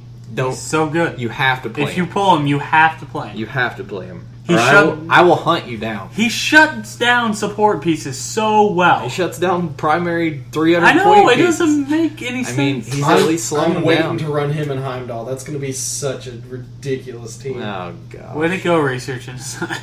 What do you guys got for number 2 in comments? I got Captain Cyclops. Cyclops is a fun one. He's so... Okay, no one likes Cyclops here, but I love him. I like Cyclops. Okay. It's Ricky and Austin that don't like Cyclops. I didn't say I didn't like Cyclops. I just said he's a dick. Ricky hates him, but that's because he is a big Avengers fan with And the he's whole a big Avengers Cat X-Men thing. And Yeah, but Cyc is still better. a lot of people don't like Cyclops, to be fair. Yeah, but I do. I like him in Uncanny Avengers. We like him here on Dial Or not H. Uncanny Avengers. We got our Cyclops banner Uncanny right. X-Men. flying high. We're all sporting matching visors right now. That's the best part about them not being able to see us. They don't know if we're lying. Go ahead and talk about Cyclops. Okay, he's got the trait where if he ignores all damage dealt by Havoc unless it's a close combat attack. I'm still waiting for the one. But that won't come in that up. Yeah. I'm waiting for the one game. It literally comes down to that, and you have a Havoc and a Cyclops It's swinging probably it. already happened. Yeah, somewhere. I mean, if you're running Havoc and Sealed, you're already doing kind of bad. Somewhere at some venue, this has happened where it's just Havoc versus Cyclops, and it's a hour-long game at the end because nobody can kill each other. He's not silver. What I really like about him is he's got Force Blast Sidestep. Now, the Fear Itself Month 3 map on the backside has like 4 levels of elevation. Screw that quarry, dude. So, like, you get what I'm saying here. You just sidestep, line up your shot, and then force blast them. It would just you shoot him for 4, and then the force blast will knock him off the elevator for another 2. He is very, very fun. My biggest complaint is he doesn't have Sharpshooter. Yeah, he should have Sharpshooter. I don't know why he doesn't have Sharpshooter, and he doesn't get Running Shot until later down his style. But if I would have had a Mox Hammer, he would have done God's work on a Smith. He's also got one of the best damage powers. He can. Oh my gosh, he can use leadership, but if he hits an opposing character, that character loses all keywords and can't use leadership or team abilities until your next turn. Now you would still take Mystics. Yeah, you would take Mystics from that, but afterwards. Yeah, but they wouldn't have Mystics for the rest of the turn, so you pick... Actually, I don't know that you would have to take Mystics. Because when he hits, it's before damage is dealt. Well, and I was going to say, it doesn't say after actions resolve. Yeah. So you hit, I would think you would hit, then they can't use team abilities until your next turn. What's also great about that is Power Cosmic would be lost.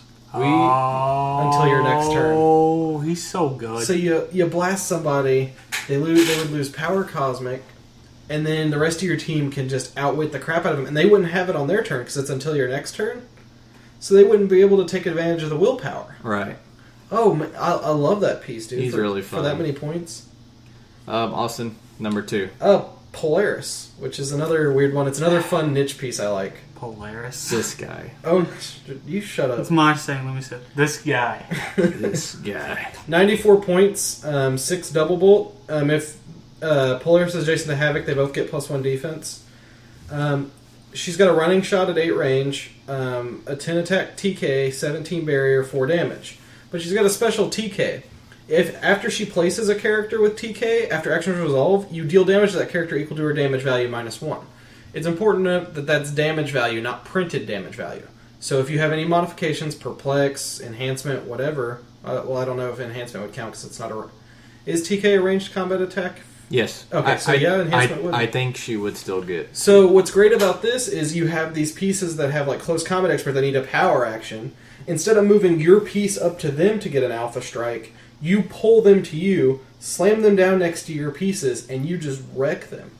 I like her. She's not like amazing. She's a lot of points to build around, but I think she's a fun piece. She's a flavorful piece, and I think if used properly on the right maps, you could set up some hilarious situations that your opponent gets screwed on. I do think. Okay, now that you're done talking good about her, I'm going to shit on your point. Oh, of course. I do think Why that. don't you ever do this to Drew's choices? Because his are all solid.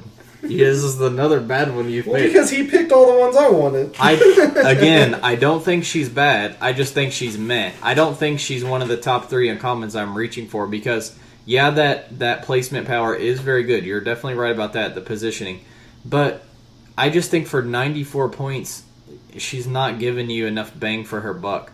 And why not just use the Jean Grey, who's, 40 points for TK? Because the main thing you're wanting to use her for is TK.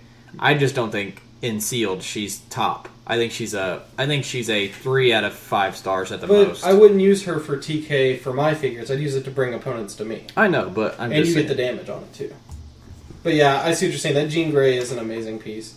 At that point, I would just blast him for 4. But Yeah, just take the damage. anyways, my second one was one I wanted to pick before Flatman, but like I said, after using Flatman, I had to make him number 1. Kid Omega. Don't sleep on Kid Omega. He's 128 points, mind control, 6 range, outwit, TK. That alone is worth it. And I think we talked about Kid Omega last week, didn't we? So I don't want to go too much in depth about him, but just know that for 128 points, you're getting 8 clicks of amazing damage or game affecting powers. But the main reason I like him so much is the beginning of the game. His trade is going to be ridiculously helpful. Mainly the second part. When using TK, Kid Omega may target and place up to 3 friendly characters if all are within 3 squares of him. Now think, start a game, you're all in the starting area, they're all next to you. When he does, he ignores those friendly characters for line of fire. So for 1 action token, you're moving 3 of your pieces, wherever the heck you want to move them, and getting them into position to either drop hammers if you're playing for yourself, or to get the strikes in on the opponent. I just think he's well worth his 128 points in my opinion. I agree. What do you guys got for number 3 on comments? I got Sunspot, who is just Sunspot is just a solid piece overall. He doesn't have much of a, he isn't a special piece, but he's got He's a great melee. He's got Indom for 70. He's got 7 clicks for 76 points. He's got Charge, Super Strength, and is that combat? No, it's toughness, isn't it? Yeah. So with super strength in that 3, so he's doing 5. Yeah, for a 76 point piece. He's a good secondary attacker. He's a very solid piece. I mean, especially in sealed, I don't see a reason not to play him. And then eventually he gets on to running shot and pulse wave, and then he can fly people around. And he's got energy shield. A 3 damage running shot pulse wave is nothing to scoff at. Exactly, especially with Indom. He's basically the polar opposite of Mirage.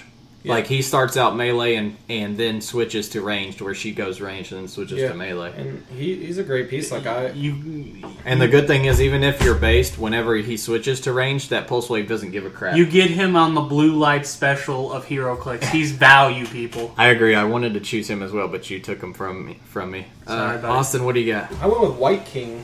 White King's a weird figure. Like, to start out, his trait is when he's first KO'd, or when his first KO click is revealed, instead of being KO'd, you keep turning the dial as normal for the damage taken, all the way up to click 12. If need be. Yeah. When you remove him from the map, and at the beginning of each of your turns, you heal him 1. When click number 6 is revealed, he goes back in your starting area. If everyone else on the field dies, and he's no longer on the map, you KO him. Well, what this means, though, is that he's one of those figures that if your opponent's like, man, I gotta get one more hit in on him, they drop him to 7. Next turn, he's right back in your starting area with regen on his bottom 2 clicks. And flurry blades. Well, he opens up with a super strength charge, invul, and a really good leadership. I mean, he's 107 points, so he's right where you want a leadership. He doesn't have any range, but he's got Indom. His leadership abilities, he can use leadership, and in addition to normal effects, he can also remove an action token from a character with Hellfire, Club, or Reavers. So, I mean, like, he's a solid melee piece top dial. He drops into toughness, poison, flurry, and then he drops into regen, poison, flurry, and then flurry blades, regen. He's a great piece. He keeps coming back. You're going to get your 100 points out of him if you play him right. And he's just a monster. Definitely fun, to say the least. Oh, yeah. I didn't actually have a third uncommon, because I didn't see anybody that I really would suggest as a must-play other than my Flatman and my Kid Omega. Yeah. Not even Jean Grey? No, the Jean Grey's not bad, I guess. For 40 points and a sealed for TK, that's not bad if you have 40 points and that's all you got. That's fine for filler, but I don't think she's a must-play at all, in any means. So, let's move into the rares. I'll go first this time, since you guys have been going first. And I'll pick a pretty damn self-explanatory one for my number 1, and that is Spiral. You, by now, all know what Spiral does. There's no point in talking about her portal trait. I already talked about how good she is just as a secondary attacker when I was playing the second guy. I was playing a newbie who did not even use her portal power, and she still was a major game changer with that prob and pulse wave at the beginning, and then the charge flurry blades with a chance to redo it with shape change and reflexes. This dial is worth 106 points without the trait. See, and when I first saw a couple people pull her today, I was like, she's a great piece. I was like, I don't know about her trait in sealed, though. I really underestimated that. I mean, I just didn't even think about how good that was. And I saw her tear up some tables today. It was ridiculous.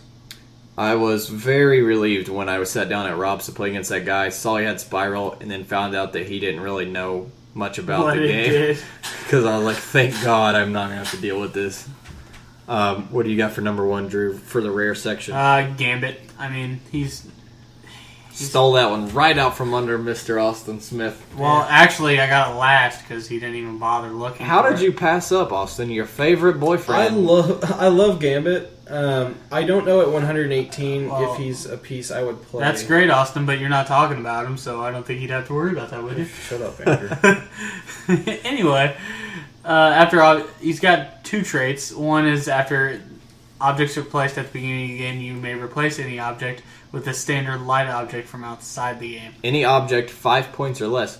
Oh, what's an annoying 5-point object that people play, especially Austin, that I would love to just play Gambit and be like, this is sealed, though. I know, most I'm you're just going to be able to saying. swap a heavy for a light. But I'm just saying, yeah. Getting rid of that Gamma Bomb for Get free. your Gamma Bomb out of Get here. that Gamma Bomb out of here. I'm stealing that shit. Enjoy that light object. He also has one where he can use super strength, but he can't pick up or hold heavy objects. When he throws an object, he may modify his attack value by +2 and increase the damage dealt by +2. Dang, man. You see what you see, and that increases his range too, because you can throw lights for 8 range instead of his typical 6 range. So and let's see, a light does 1 + 1 for throwing it, so that's 2. So he's throwing an object for 2 plus the additional 2, so he's throwing it for 4 with a 13 attack and an 8 square throw. That's pretty good. Yeah. He's also got something where you can use Leap Climb when your opponent has more than 1 action remaining in his action pool. Game can use Stealth. That's So going to if be a you're- pain in the butt trying to Yeah. figure out while you're playing the game. Well, it's good against teams that have like single figures. Yeah. I know, it's just going to be weird, like, okay, how many do you have left? How many actions do you have? But it's also something that forces Does he your have opponent stealth? to pick. Yeah, no, I don't No. know. Wait, what did you do? How many? How many? That's gonna be a pain in the butt, Basically, he's got triple boat energy explosion, and he's going to be just sick nasty later down his dial. I like him too for 118 points. He's. I like him. Like we've said before, the rares are nothing extremely special. I mean, they're Spiral And Phantom Mags. well, okay. Well, let's let Austin talk about his rare. Bertha. I don't even have to explain anymore. Now we already talked about her. I mean, like, she absorbs so many hits for 56 points. She is always going to be worth the points, and her damage values are so high. In Book of the Skulls Sealed, you give her Exploit, and she has 2 Exploit turn after turn after turn after turn. Just ridiculous. Yeah, I gotta admit, I had kind of slipped on her a little bit. Mainly because... Because she's a waterbed. Well, I just assumed she was going to be like Blob, where, yeah, she's annoying as crap, but she won't do any damage. I didn't realize... With Exploit, Wait, we're she's- playing with hammers and with Exploit, so... Anyone can do damage. Those Dual Society priests are pretty scary. Yeah, we once saw a Dual Society priest run through blocking and charge somebody. It's a good time. So, I mean, I forgot about that. that increases their value. My number 2 is Phantom X, not only because I love him so much, but also because in a sealed environment, he's going to be a tough He's pain in the butt ridiculous. to deal with. The main reason he's so hard to deal This with is movement power. is because of Eva, too. Oh, that too. Well, Eva's the main thing because he pops out Eva, he can then shoot from her, but think, he can shoot from her and use RCE. So basically, he's kind of getting a running shot RCE from that. Yeah. And like Austin said, his movement power, running shot, shape change, and stealth. So he has shape change and super senses, one of my favorite combos in the entire game. In sealed, stealth really forces your opponent to move up on you. Like, that's the big thing to take into account. He also has sharpshooter, so when they do, I can RCE them from adjacent to me if Yeah. they miss me. Which they're likely to do with shape change and super sense. Yeah, you it's could also ridiculous. tie up with the... Could you tie up with the Eva token? Yeah, you could tie up with the Eva token and shoot. Yeah, that's her. true. If I think they're moving in a Phantom X, I'll just fly Eva over there and slow them down while he freaking blasts them. I love him so much. I He's can't. so good. Like I said, I pulled him today, and I wanted to play him so stinking bad, but he was like going to put me 10 points over no matter how I did it. And so I was like, you know what? I'm going to play this guy so much in the future. Let's play somebody else who I haven't played yet. Who's your number 2 rare, Drew? Silver Samurai. I mean, he's nothing amazing, but he's like 12 attack on that top dial, and he's got his he can use phasing teleport, but once per game he can use it as a free action. Oh, that's nice. That's a nice alpha. With a in that 9 range. charge, so he can move. Yeah. So he can phase for 9 and then charge for 5, so 14. Give him a hammer. He's got a 14 attack. Jeez. I like his... You're hitting. I like his TA because you could keep him back with... He's got Hydra. He's got Hydra. You could keep him back with your ranged pieces, make your opponent move in on you, and then just teleport smack one of them when they start getting closer. Yep. He's also got that cool attack ability on his blades. His blades is great when he uses blades, and the result is 1 to 3. It's penetrating. So it's a no loss blades, pretty much. Like, it's very hard to lose out on it. And then when you peg him for 3, he changes a little bit. Yeah. He gets a blades and exploit with a combat reflexes and toughness from But 16. he's got his top dial's 12 attack with 2 printed damage value. That means you're always gonna blades, buddy. Oh, I just realized he has the hand. Yeah, keyword. you didn't realize he had hands? So give him the hand. God. Oh, yeah. Make them rush in on you, Yeah. and then you just phase away and hit somebody else, like their ranged attacker Yeah. behind them, and make them come back to you again. You play him on any, like, ridiculous map. It's just... He does look really fun. He's so good. Austin, number 2 rare. Forge. I was going to bring this up with Gambit. The big problem I always run into in Sealed is using my objects effectively. Super Strength, of course, is the usual way to... You just grab a heavy, you smack somebody. Very often you don't run into good opportunities to consume your objects before your opponent ends up using them to smack you. So with Forge's opening dial is like kind of empty. Like, he has no move power, but his trait's what's good. If you have the pieces to run with him with this trait, he's an amazing medic. You can give him a free action and heal an adjacent character with armor or a robot, or an adjacent vehicle of 1 damage. So he's a 90-point medic that every turn he's healing 1. If you have someone like Colossus who has X-Men TA, you could free action heal one, you could power action to heal another one in the same turn. His attack abilities, if he hits an opponent with a ranged combat attack, before damage is dealt, choose a power that character can use. That character can't use that power or any combat or team abilities until your next turn. Damn. So they lose all their stuff on the top of their dials, and their team ability, until your next turn. So they get rid of Indom, they get rid of all that stuff. So, like, 10 attack, 2 damage, it's not that great, but it's before all he has to do is hit him. So you blast somebody who's giving you trouble, someone with a good reducer, someone with good defense powers, which, since it's before the damage is dealt, if you get rid of their defense power, you go right through it. I think, again, Gosh dang it. I think for 90 points for a sealed environment, he's not that great. For constructed, he's going to be... There's going to be so many combos. I will say this. If you do manage to pull an armor or a robot, well, if you manage to pull Colossus, if you're running double Wolverine the X-Men, you're almost guaranteed. I think if you can get that that Colossus, or doesn't Silver Samurai might have something? Silver Samurai I think has armor. Let's see. Armor. Yeah, he has armor, so if you can pull him in conjunction, he would be an amazing sealed combo. There's a good number of armor and stuff in this, but and his damage power is you can give him a power action if he occupies the same square as an object. Remove that object from the game, and he can use Perplex for the rest of the game, even if this power is countered or lost. So what you do is you put him in position, you remove an object. He's got Indom. Second turn, you power action remove an object, Perplex, and then he drops into Outwit Prob. So you have a 90-point character who's a great medic, a great perp, Outwit, Prob at 6 range. I just see a lot of, if you pull the right pieces with him, he's a powerhouse. Yeah. My last one is Shadow King. I already talked about how much I love Shadow King. I can't wait to play him again, and I gotta say his sculpt is really sick too. It's so sick, nasty. It's got a fizz. Let me see if there's anything on Shadow King that I may have forgotten to mention. We already talked about how good his stinking defense power is. And like I said, I'm playing against an Anger that he eats characters for just left and right. Yeah. And he can only hit me for 1, and I have a chance of healing that once again.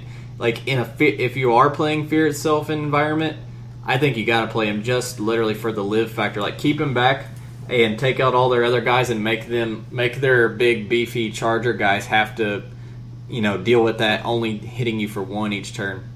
One thing that I did forget to mention is his trait.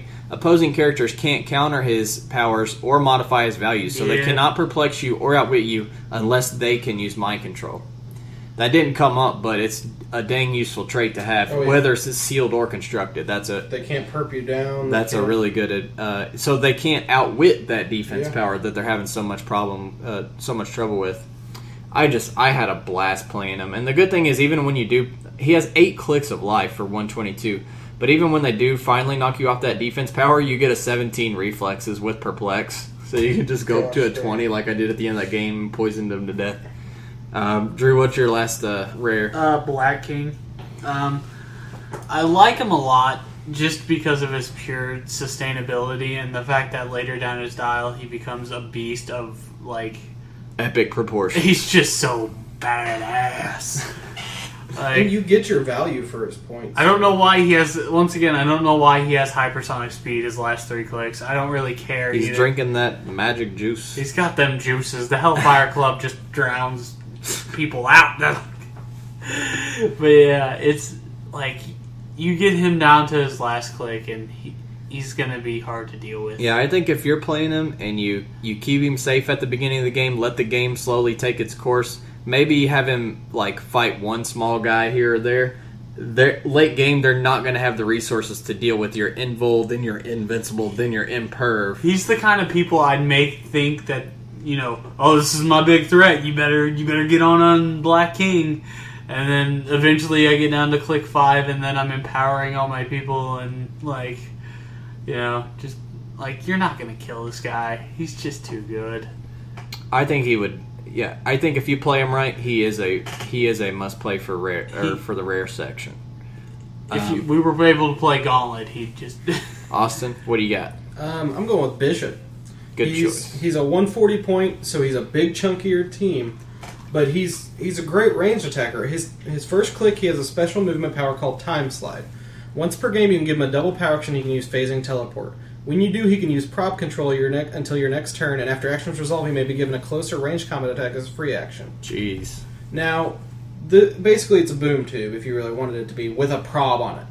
Well, what you do with him, or at least what I would do with him, I'd put him in position. He's got Ranged Combat Expert, 3 damage, 11 attack already.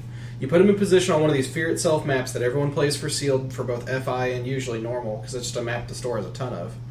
You put him up on a building or something like that, and he's only got a 6 range, but you start taking pot shots, and then his defense ability is amazing. If he would take damage from an opponent's ranged combat attack, you roll a d6. A 1 to 3, he takes 1 damage. A 4 to 5, he heals 1. On a 6, he heals 2, which means he can never take more. He can never take more than 1 damage from an enemy's ranged attack.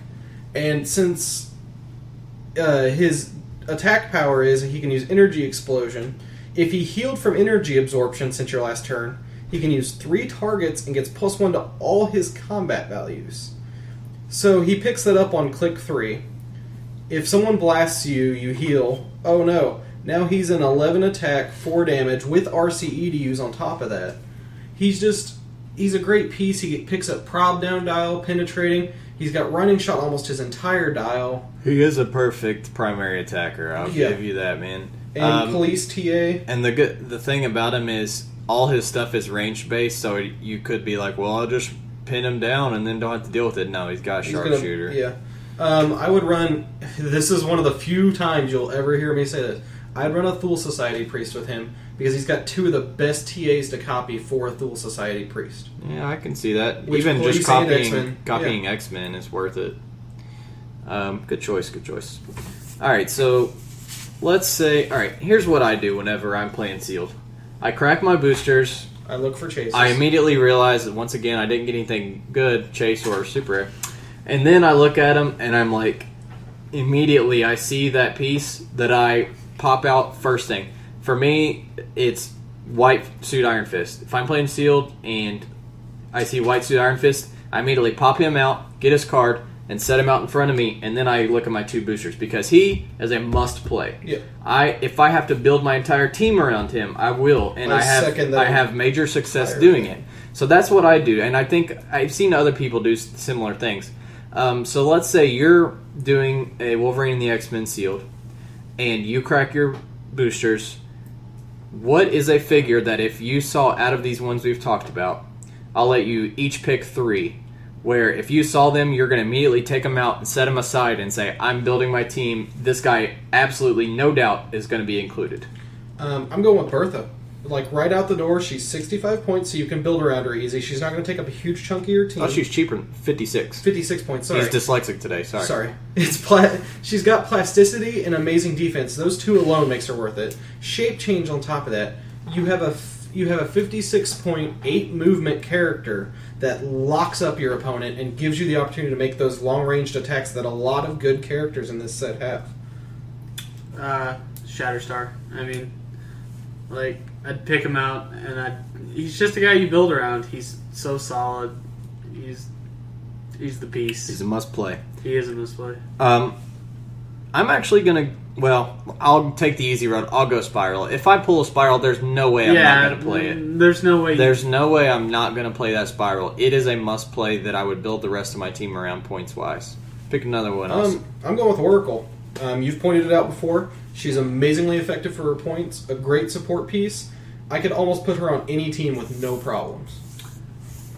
I'd have to say probably without... I'd probably say... I don't know. I'll do my second one. I'll go Phantom X. Like I said, he's just gonna be...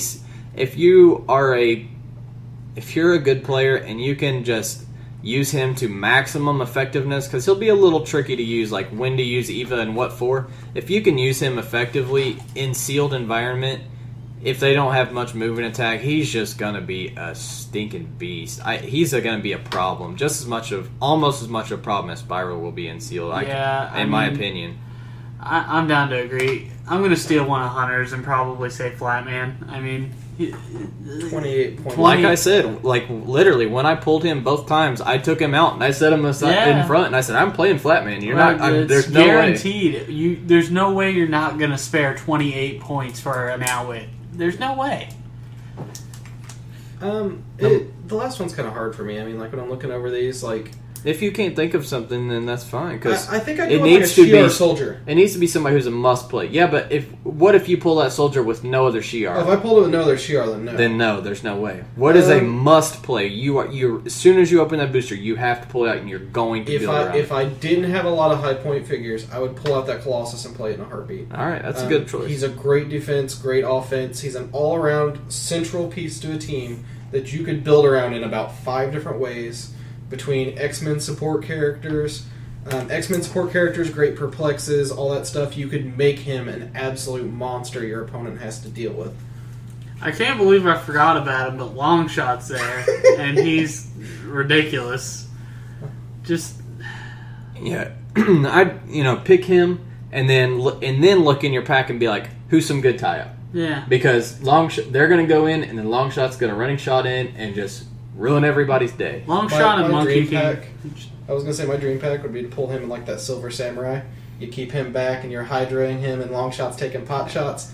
Then you all of a sudden blink that Silver Samurai and cut up some people. Now, we're going to talk about team building as a main topic very soon, but an important thing for Sealed is, I don't try to do anything tricky. I just try to build a balanced team. So like we're saying, if I see Longshot in my pack, I'm pulling him out, I'm setting him aside, and I'm being like, okay, there's 75 points. Now I have 225. Who is going to slow my opponent down and be a good melee piece so that Longshot can do his job to maximum effectiveness? I want to get the maximum out of my must plays. So I would pick a Toad, a Flatman, a Bertha, somebody like all that. All of the above in one. For someone who says he's so disgusted with Bertha's Dial, Austin Smith, he's been talking about it a lot. In love with her. No, I'm disgusted with her sculpt. And like I was saying about at CBU, I pulled that Flatman and that Toad, and I was like, this combination, I'm good. Yeah, they're must plays. So now, looking at them, what are they good at? They're good at tie-up, and they're good at, and that gives me an outwit. The main thing is that they're tie-up. So what do I need with this? A ranged piece. So then I look through my boosters and I'm like, who's a good ranged? And Black King or White Shadow King. Shadow King was my best option. So that's what you need to do. You need to pick that must play. What is their maximum effectiveness? Okay, what of these other pieces I pulled can I use to get that maximum effectiveness out of my key piece? Out of Phantom X, what do I need to build for him? See, when I built my FI team, and honestly my team today had a glaring weakness. And I scraped by. My opponents didn't take advantage of that. And that is the fact that I built a really balanced team of melee attackers, but I had no real defense against ranged. Because I had forgotten just how much powerful Pinsai is going to get thrown down range in Wolverine and the X-Men. But it's, as you said, it's really important to build a well-balanced team to force your opponent into situations that they have to handle and waste a bunch of actions doing, like getting through plasticity characters. And all that stuff. Make them eat up time while you're getting extra pot shots in. Overall thoughts on the set as a Sealed? It's amazing. For Sealed, it's weird. I love it. In a good way, it's weird, I should say. It's got some fun characters. It's got some weird pieces that I might not look at in Constructed sometimes. But in Sealed, I'm going to have a blast with. I love it as a Sealed. And for the main reason of what we said, the commons and uncommons and rares are the best pieces in the set. Yeah. Like, there's so many, you're always going to pull something that's really good. And then some of those SRs have some cool effects and abilities that you can play around with. Out of the 9 must-plays that we just mentioned, I think you open 2 boosters of Wolverine and X-Men, there's no way you're not going to get 1, if not 2 of those every time. Yeah. Especially Flatman. I feel like in a booster of Wolverine and the X-Men, when I was looking over my booster and all the figures I pulled, there was nothing that I felt like was wasted in that booster. I felt like I could do something with any of those figures. Let's move on to the community section. Our new community question for this following week will be, what is your favorite DC set ever been made? Not just modern, ever been made. Ooh. You can answer us on our Facebook page, Dial H For Heroclix. You can answer us on Twitter at Dial H For Heroclix with a 4 instead of spelled out. Or you can answer us on email at Dial H For Heroclix, that's 4 spelled out, at gmail.com. What would you guys say is your favorite DC set? JL52. That's a I good think choice. JL52 had a great mix of figures, a lot of fun characters and powers. Some real power pieces came out of that set too. It was just overall it was a solid countertop. It's what I want in a countertop. There's good commons, there's good uncommons, but there's amazing rares and SRs out of it. Yeah, I'd probably say Arkham Asylum. Good choice. I mean, it's my favorite set. There's so many pieces of that set that are actually still playable Yeah, dude, years throws me for a later. loop. The Question. Oh my gosh, the Question and the GC Gotham City Detective by themselves are I know. just The well Question worth might it. be my favorite piece of all time. That Gotham City Detective 27 points enhancement. She's definitely top 5 because she's just so good. I also am partial to it because we got the Batman Beyond in that I set. know, yeah. We need a whole Beyond countertop. The and Arkillo. Arkillo, God, that Metron. This is whenever we did our top 3 pieces. This Robin AA034 Robin was one of them. He's just such a slept on piece, He's man. so good, man. Zoom. Zoom. My goodness, everybody knows freaking Zoom. Calculator. Metron. Metron. That calculator I play on a lot of Christ, society or too. sorry, wrong Batgirl. Clown Prince. Oh yeah, Clown Prince, a personal favorite of ours, especially Drew's. I love that guy. Particularly. Sinestro Batman and Lamppost Batman. If you got a crisp $100 bill to Yeah, shell if out. you're wanting to buck. And one of the best freaking support pieces. I love that Riddler so much. Edward Nigma AA105 was an LE, but man, he was a good. He piece. is worth your $25 if you're going to throw down on him. Mine's actually Dark Knight Rises. I know most people don't have anything from that I set. have I think that was a set that a lot of people really haven't looked at. It's really And I would good. highly suggest any of our listeners, like if you like good minion, good police teams, definitely look into that set. Actually, don't look into it because I'm still trying to complete it and it's impossible to find, and I don't want you to take the pieces out from under me because I'm having trouble finding them. Like I was saying last week, when I play meta teams, which is very rarely, but I usually go for Gotham City because I'm a huge Batman fan, and there are some good teams that everybody sleeps on. And I play the Marquee Batman all the time. The Riot Officers are really good and always slept on. Of course, the Lieutenant Gordon, who's the key of any meta He's Gotham so City good. team. The Joker Sergeant is a good slept on piece. The Rachel Dawes for police teams is ridiculous. She's 45 points. She gets double perplex. And she gives you the police as well, so you're kind of like getting 3 perplexes out of one piece. I think people forget that police in itself, because of the TA, is really effective against larger single-piece teams like tentpole teams, and I love them for that reason. You have a lot of targets for them to waste time on and waste clicks on, and meanwhile you're just like, I'm going to -3 your defense and blast you. One of my favorite, Drew's eyes lit up whenever I pulled this guy I love up. that guy. The Dark Knight Rises Scarecrow with the traded poison, and when you poison, you get immediately mind control as a free action. I one of my favorite, funnest teams I've ever made, and one of the most annoying teams probably to play against, was Void with all Batman enemies that had poison, like special good poisons, including Scarecrow. And then I would choose Ultimate Clayface, give him the belt, and put it on +2 super senses, and then never turn him off of it. So he always has imperv, super senses, and shape change with +2 defense, and you just have to keep taking his poison. And then I had Dr. Phosphorus, who can activate his poison at any time. And then I would just have Void carry him around, and I'm just poisoning just left and right. And I would just use Phosphorus to exploit to get through Dampener so that then the poison is I'm not gone gonna lie, off if I again. was building an annoying poison team, that's the exact build. And I the had exact figures so I'd go for. much fun with that team, and after I was done, I was like, I'm playing these guys again in the future, man. The Commissioner Gordon from that set's really good too, the one with the spotlight for Yeah. 99 points. Yeah. And he just for that 18 defend, man. I've seen him played with Green Lantern bats to really good effect. I just got this piece and I can't wait to play it. I think everybody sleeps on it because it's hard, mainly because it's hard to find. You rarely see it, but the rare 029 The Batman, he has traded charge and flight, and his attack power is Smoke Cloud and Incap with 2 targets. But he's just solid, like values and a long dial 8 clicks with the traded charge. Traded charge in itself is Blue really light good. special. You don't see traded charge except for like this guy and a couple of the Fear Itself guys, and they cost like 250 points. Yeah. And he's only 140. But like Austin said, there's a lot of good minions. The Riot Officers, the police officers, the Arkham Asylum inmates, I'm still waiting to build a fun team with them. Especially the gravity feeds, the escapees are actually And better. The Joker's henchmen, too, there's all them. They're not that great, but they are fun. There's 4 of them, and they're hard to collect. You just want to use Joker thugs Well, over them. the Underworld TA is also great, though, because you can carry them all up. Yes, this Bane right here, the uncommon Bane, he's such a blast to play. He's not the most amazing figure. Blast. That was a pun. He charges and Force Blasts, and after he charges, he uses Force Blast as a free action. And if he rolls a 4 to 6 on that Force Blast, he also gives him a token, and he has Outwit. He's just a monster. With the new changes to Force Blast, would that mean he'd knock back no matter what after charging them, and then wouldn't be able to do that? Well, Force Blast is choose to knock back anyway. Oh, it is? No? Yeah, Force Blast is always optional. Oh, I didn't know that the new free action, or the free ability of it was or not. Alfred, the uncommon one, is good too. Anyways, we're going on and on, but this is a great set that everybody slept on. That's my favorite. That's honestly my favorite set of all time, probably. I don't know though. Wolverine and the X-Men.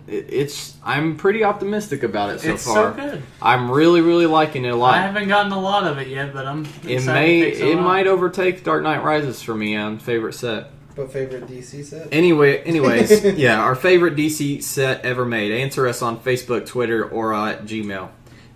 We gave out last week our September Dial Design assignment number 1. You had a few days from this week, and you're getting a full week this week.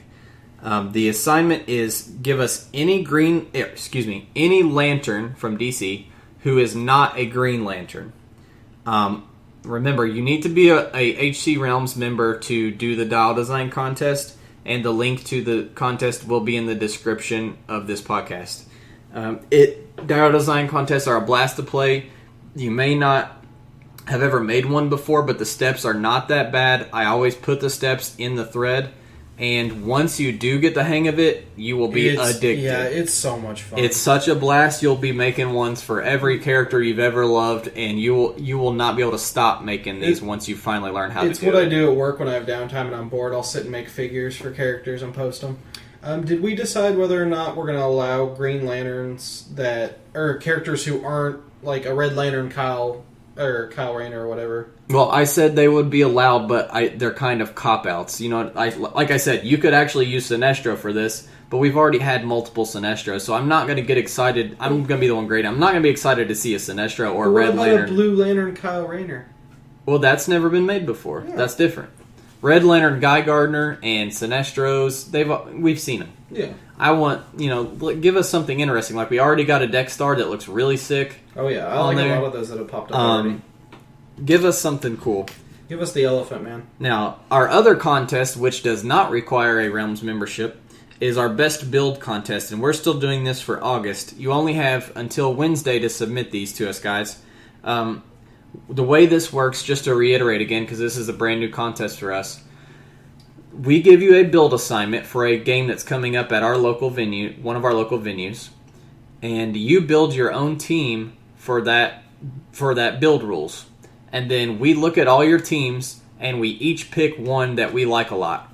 And then we will each play your teams at that tournament.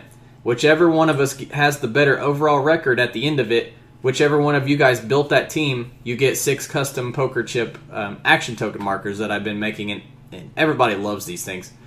Austin keeps trying to steal my Deathstroke ones I just made. I don't know what you're talking about. They're not missing off your desk right now. The pressure is on. Wait, where are they? Check his pockets real quick. You get your hand out of my pocket, Drew. Pat him down. You haven't paid me.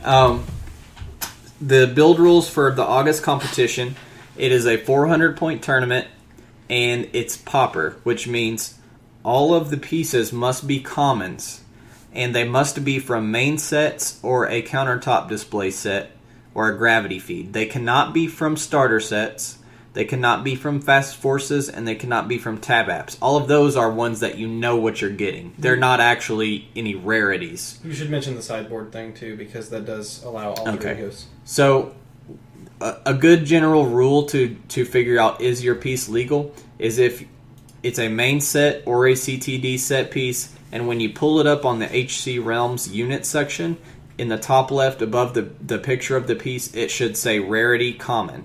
That's a general rule. If it says Rarity Common, you're going to be fine. The one question that Austin brought up was, can I bring sideboard pieces that work in conjunction with these commons that may not be commons themselves? An example would be an alter ego figure. Can I bring my Donald Blake common and on my team, but also sideboard a rare Thor just in case I want to alter ego it? That is fine, and yes, that is allowed. But your main team, your constructed team that you're starting with, has to all be common pieces. That's the way Pauper works. It is a 400-point modern-only tournament. If you have any questions, please feel free to ask us on Twitter, Facebook, or on email. Again, Dial H For Heroclix, all spelled out, at gmail.com. So you only have till Wednesday to get us those in. We already got quite a few submissions. I like a lot of them. Oh man, there's been some good ones. Two of them that stand out in my mind. Actually, there's like 3 that I'm eyeballing right now. So I know, me too. There's a really cool shield one that has the Mirage that we were just talking about, and a couple of the multiple mans, She-Hulk, Tony Stark, a couple old shield. I really agents. like the detective one. I liked the detective too. That one was Batman. Again, multiple mans. Hannibal King, who I've been wanting to play for a while, who I know is such a boss. Yeah, I know he's so good. Batman, and then the Doctor Strange from the Gravity Feed that gives energy shield. There was one more that I really liked. I can't remember. The Shi'ar one? Oh, the Shi'ar one. The Oracle, and then a few of the cheaper Shi'ar guys, and then the Fast Forces Gladiator. The one where if nobody's been killed yet. Forces. Oh, you know what? That's a good point, Austin. I'll have to get a hold of that guy and ask him to fix that. I was about to say. Yeah, that's a good point. That didn't even flag off in my head. But I like the Shi'ar team too, and I can't wait to play some Shi'ar pieces, man. But anyways, send us some teams in, and like I said, feel free to ask us questions on that. That's the best build contest. That has until Wednesday. On the Dial Design, you have until Saturday when we record again. And next week, we'll be giving you assignment number 2, which will be given by Austin. I have no idea what he's going to do. I don't have any idea what I'm going to do. All right, let's move into some Just the Tip. This week, and it's funny because we kind of brought it up earlier, and I kind of chuckled to myself because you guys didn't know we were going to be talking about it. But you were talking about using objects effectively. Yay! Even if you're not playing super strength pieces on your team, you should always use objects. Mainly what I use them for is if I'm not using them for super strength and I'm not using them to possibly TK at an opponent's figures, is I'll use them to basically create hindering where I want hindering to be. If I'm playing some snipers, I'll put them up on a rim of elevated somewhere where they have a good overview and give them either stealth or +1 defense. Or you lock around a ladder and make them move and stop and then have to come out. That was going to be my number 2. If I have a bunch of flyers and you don't, I'm going to put objects at the bottom of all the stairs, and I'm going to fly up there and make you have to stop multiple times to get up to me. I had a great play today. We were playing on the Fear Itself map. It's like a city map, and there's a bunch of cars. Well, I figured out that the cars of hindering have only like one gap here and there, so you could drop those objects in between to make effectively a maze of corridors to make the opponent approach. We talked about last week on one of my Gen Con tournaments, I used the Hobbit House to help against Bison. Oh, that's a good one to lock up with objects. Because that has the exact same thing. There's one spot on either side that has one free spot where he can get around hindering, so I put an object on each side just so he cannot get through there. And that way, once he TK'd his Bison back in there, his Bison couldn't run back out. It had to stop, and then I caught him, and I ended up winning the match. But I'd also like to bring up, there's good figures that take advantage of objects, too, like Gizmo or Forge. Characters that can consume an object if you need them to. Or even generate them. The Namor hooked out hero is really good because he can generate objects if he's standing in water, and the new Super Strength lets him move and place one down. There's opportunities to abuse these powers to use objects effectively, whether or not, especially with stealth figures, to give yourself a chance to use them. You can even just put them, even if there's not a super good smart idea to use them for that you see on the map. No, even just put them in the middle of the map, like kind of spread out, so that your melee guys can make a little bit safer trip to the opponent's side of the map. Like they'll have +1 hindering bonus when they get shot at. And like that's what anything. I did all day with mine. There's always going to be something that you can get a very minor advantage from by using those objects. And very rare, The only thing that ever dissuades me is, I don't have super strength and they do. They're going to pick it up and use it against me. But if you think about it, unless they're playing like all characters with super strength, you usually only use like 2 objects before that character gets killed or knocked off of super strength. So really, it's not going to come into effect that often. I was going to say what I used them for most of the time was the approach. The only time I wasn't using objects in like a sealed was when we were back in the Batman sets, because I wasn't running a lot of characters that could take advantage of them, and my opponents had so much stealth that I didn't want to give them extra room to maneuver. Let's move into the comics section. This week we're going to be talking about Infinity, which just started last week. Mm-hmm. This is an event for Marvel written by one of my favorite writers, Jonathan Hickman, and it's one that's been building up for a long time. I would say too long, but... Well, what's been going on in New Avengers is one of the main key elements that have been building up for Infinity, but it's been very interesting even without. So it hasn't been a bad build-up, it's just I felt like they took a lot of time to build up to it. The New Avengers and the Avengers books have both been majorly kind of, like we said, building towards these events. New Avengers has been the Illuminati, and it's been you find out that there is a... Well, we should go back to the beginning with Age of Ultron and explain what caused the New Avengers thing that's happening. Oh, okay. Okay, so for those of you who don't know, I'm not going to spoil like all of Age of Ultron and what happens during it, but at the end of Age of Ultron, the time stream's broken. Humans have been using time travel too much. There's too many times they're jumping back and forth, and the whole space-time continuum has collapsed. And what's happening is all these universes now are colliding together, one by one, and they're destroying each other. Well, what the Illuminati learn early on in New Avengers is that by blowing up planets or other Earths, they can slow down how often this happens and help save our universe. So the whole bit is since the time continuum is falling apart, the general point of Infinity is that the other races are tired of us. Guardians of the Galaxy kind of gave you a hint towards this. So, like, even like the Shi'ar, the Kree, the Badoon, everyone's just tired of humans meddling in space-time, and now we've gone and threatened our entire universe. So it's interesting. Like, it all built up through New Avengers, and that's the trigger. That's the one key part that causes that. But because the universe is weakened now, the builders are attacking. Captain Universe and the Avengers has been, like, from the beginning very crazy, very wild, and, like, they've been hinting at what's caused that, but now that you're learning that the space-time's breaking down, you realize, that's what's causing her to be so erratic, and because of that, her children, the builders, effectively, are going renegade. And so the main premise of Infinity is, while all this other craziness with the universes colliding and the possible destruction of our universe, that is Earth 616 for those Marvel nerds, while that's been going on, Thanos is kind of taking it as an opportunity to attack Earth. Yeah, he's using it as an excuse. And Infinity #1 was such an amazing book. I loved it so much. Like I said, I can't get enough Cosmic Marvel. And it was just...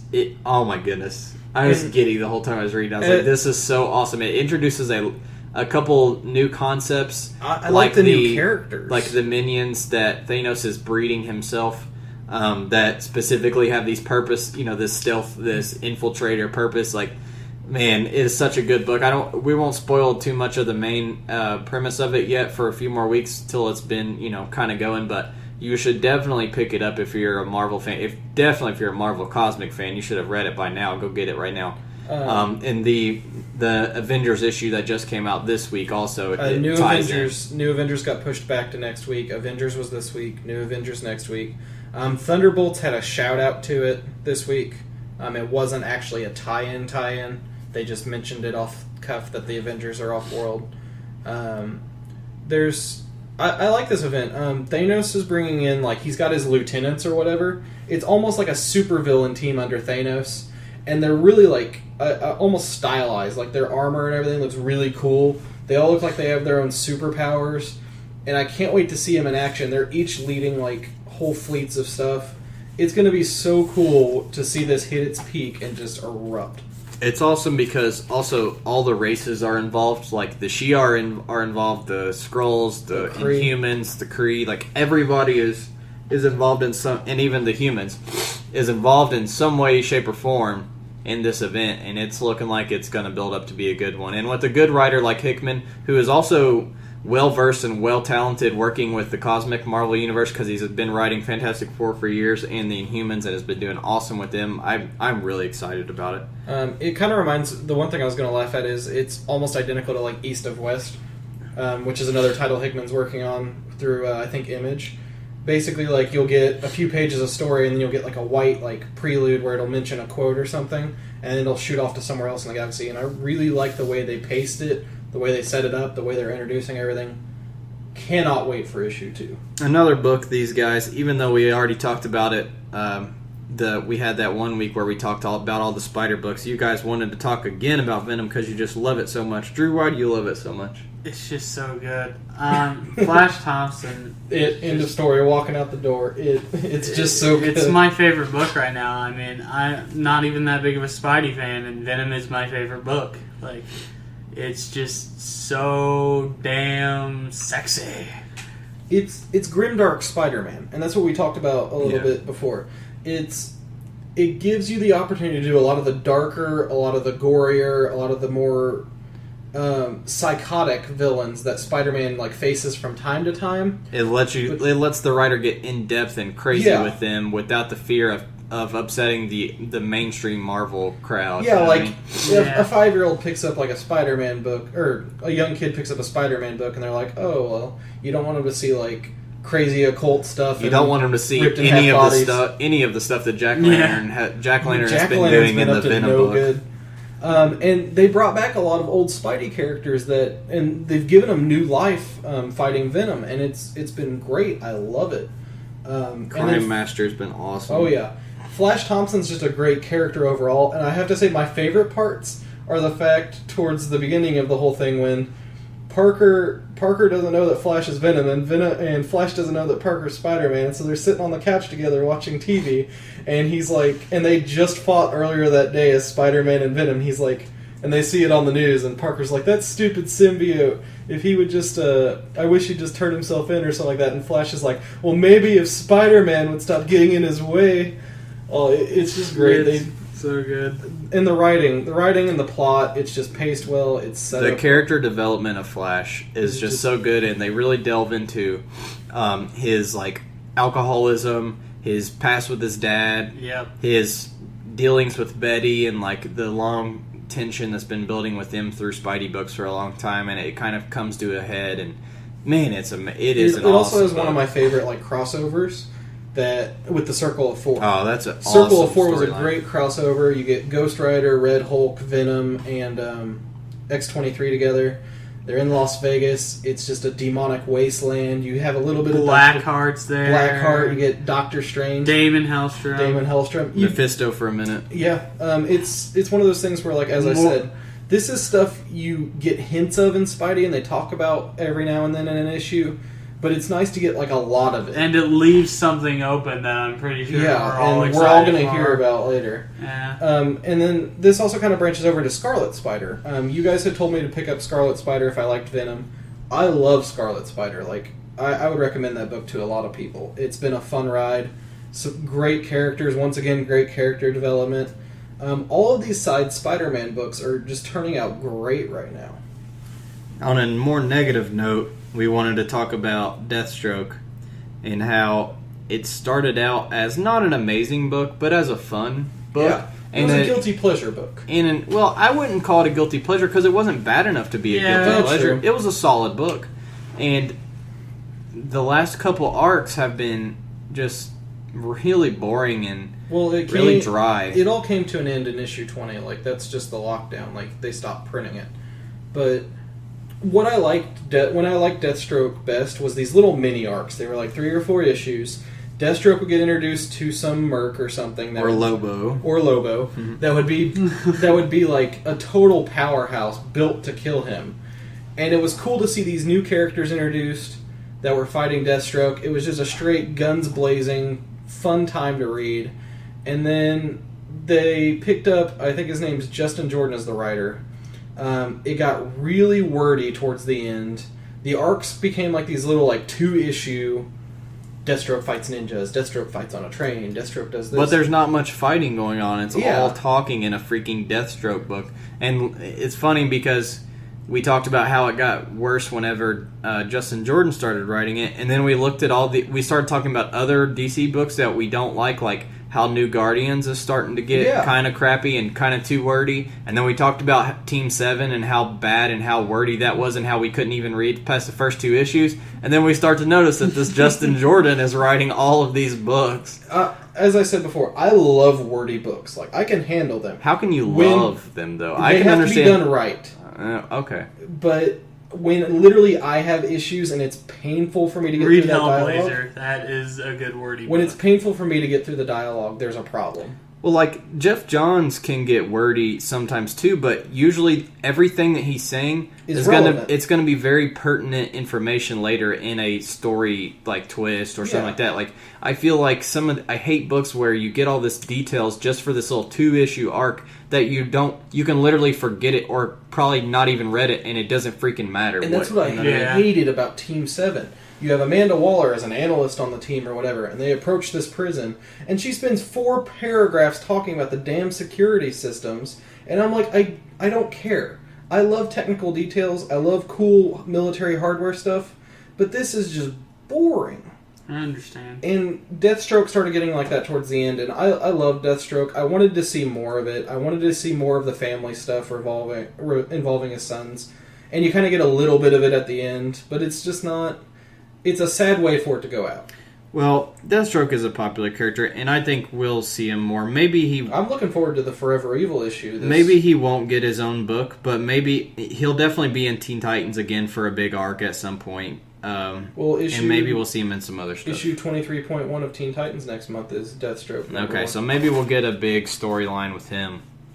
Because, he's an awesome character. And he is. There's not a DC he deserves fan better. in the world who doesn't like him. He deserves better. Like Constantine. He's got one eye. He's got one eye, guns, and stuff blows up. That's all I give a shit about. Let's move into video games. So, after Ricky talked so much about how much he loved that Last of Us, I finally played it and just finished it a couple days ago. You cried. I did not cry, but I will say I came as close as one comes without crying. And I never cry. I think I can count on one hand how many times I cried in my life, including when the doctor slapped me on my ass. I don't cry. And man, that is just at the end of that game, you don't know how to feel. You have so many crazy pressuring emotions about what has just happened, and it's almost confusing. It's almost overwhelming. I need to play it. You're just oh man, what did I just see? You never will play it. And you don't know how you feel about it either. I want to agree with them. I want to say I agree with them, but then I kind of don't, but then I kind of do, and it's just how many hours of gameplay was it? It's a good at least 12. Chunk. It's at least 12, maybe I would say more like 14 you're taking your time and playing and searching every... when I play a game, I always backtrack. I check every corner to get as much ammo, especially in a game like that where ammo is very I spend sparse. so much time in Bioshock just running around. Yeah, just looking for loot. I might borrow it from you and see if I can finish it this week. Absolutely, man. It is a blast, and it, the character development... I can't talk good enough about that game. It's moved into top 10 of all time, probably, for me. It's just... my goodness. I picked Darksiders 2 back up. We've talked... Me and you have talked about it before, because, I'm a Darksiders fanboy. I liked the first game. It wasn't, an amazing leap forward in gameplay, but I they brought Joe Madura on to do it. He's done a great job with the characters, the story. I love all that.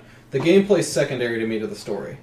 But Darksiders 2, I love the game, and I love the first parts of the game, but the problem is it gets this grindy, almost... I don't know, when you used to play Legend of Zelda games back in the day, you remember what it's like when you're lost and you can't figure out where you're supposed to go? It's so frustrating. The first one is the biggest problem. Even with guides, I hit that problem a lot in Darksiders 2.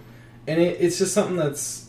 I want to love the game so bad, and I want to play it more, but I get bored getting frustrated. we talked about it before, and on both the first one and the second one, I got about halfway through and was just like, I'm not going to play this game anymore. The first one, it was because, like you said, I love the story. I love the whole mythical background. I love the plot. It's not super complicated, but it's interesting enough to definitely pique your interest. Are great. The characters are great. And the main character is great. You like him right off the back, and he's a badass. And you're on his side. That's what I like. Yeah, I like when a game grabs you and is like, you're on my side. And the thing about the cutscenes are cool too. The thing I hated about the first one is the gameplay is good, but man, it got so repetitive. And after the first few chapters, I was like, I looked up how far I was. I was at like 40%. I was like, I'm not finishing this. Like, I was tired of mashing the same button over and over again. And then on the second one, the gameplay was better. The second one, at first I was like, it looks better. Story is even cooler. Yeah, he's even cooler. You got all these new abilities that you didn't have. That's what I'm saying. Like, the graphics were awesome, and then you start to do a couple dungeons, and you're like, oh, that was kind of cool. And then you do about 1 million more dungeons, and then you look up where you're at, and you're not even halfway through, and there's literally twice as many dungeons left. And I'm like, I am not doing all these dungeons. It's like the water temple every single time. It just gets boring and repetitive. And I love it, and like my goal, I want to push through, I want to try to finish it. But yeah, it's hitting a point. But it's a game I'd recommend. Like, I would say try it, see how you like it. It's worth a rent. It's worth a try, yeah. Or a borrow. And then if you like it, then buy it, because, yeah. I don't.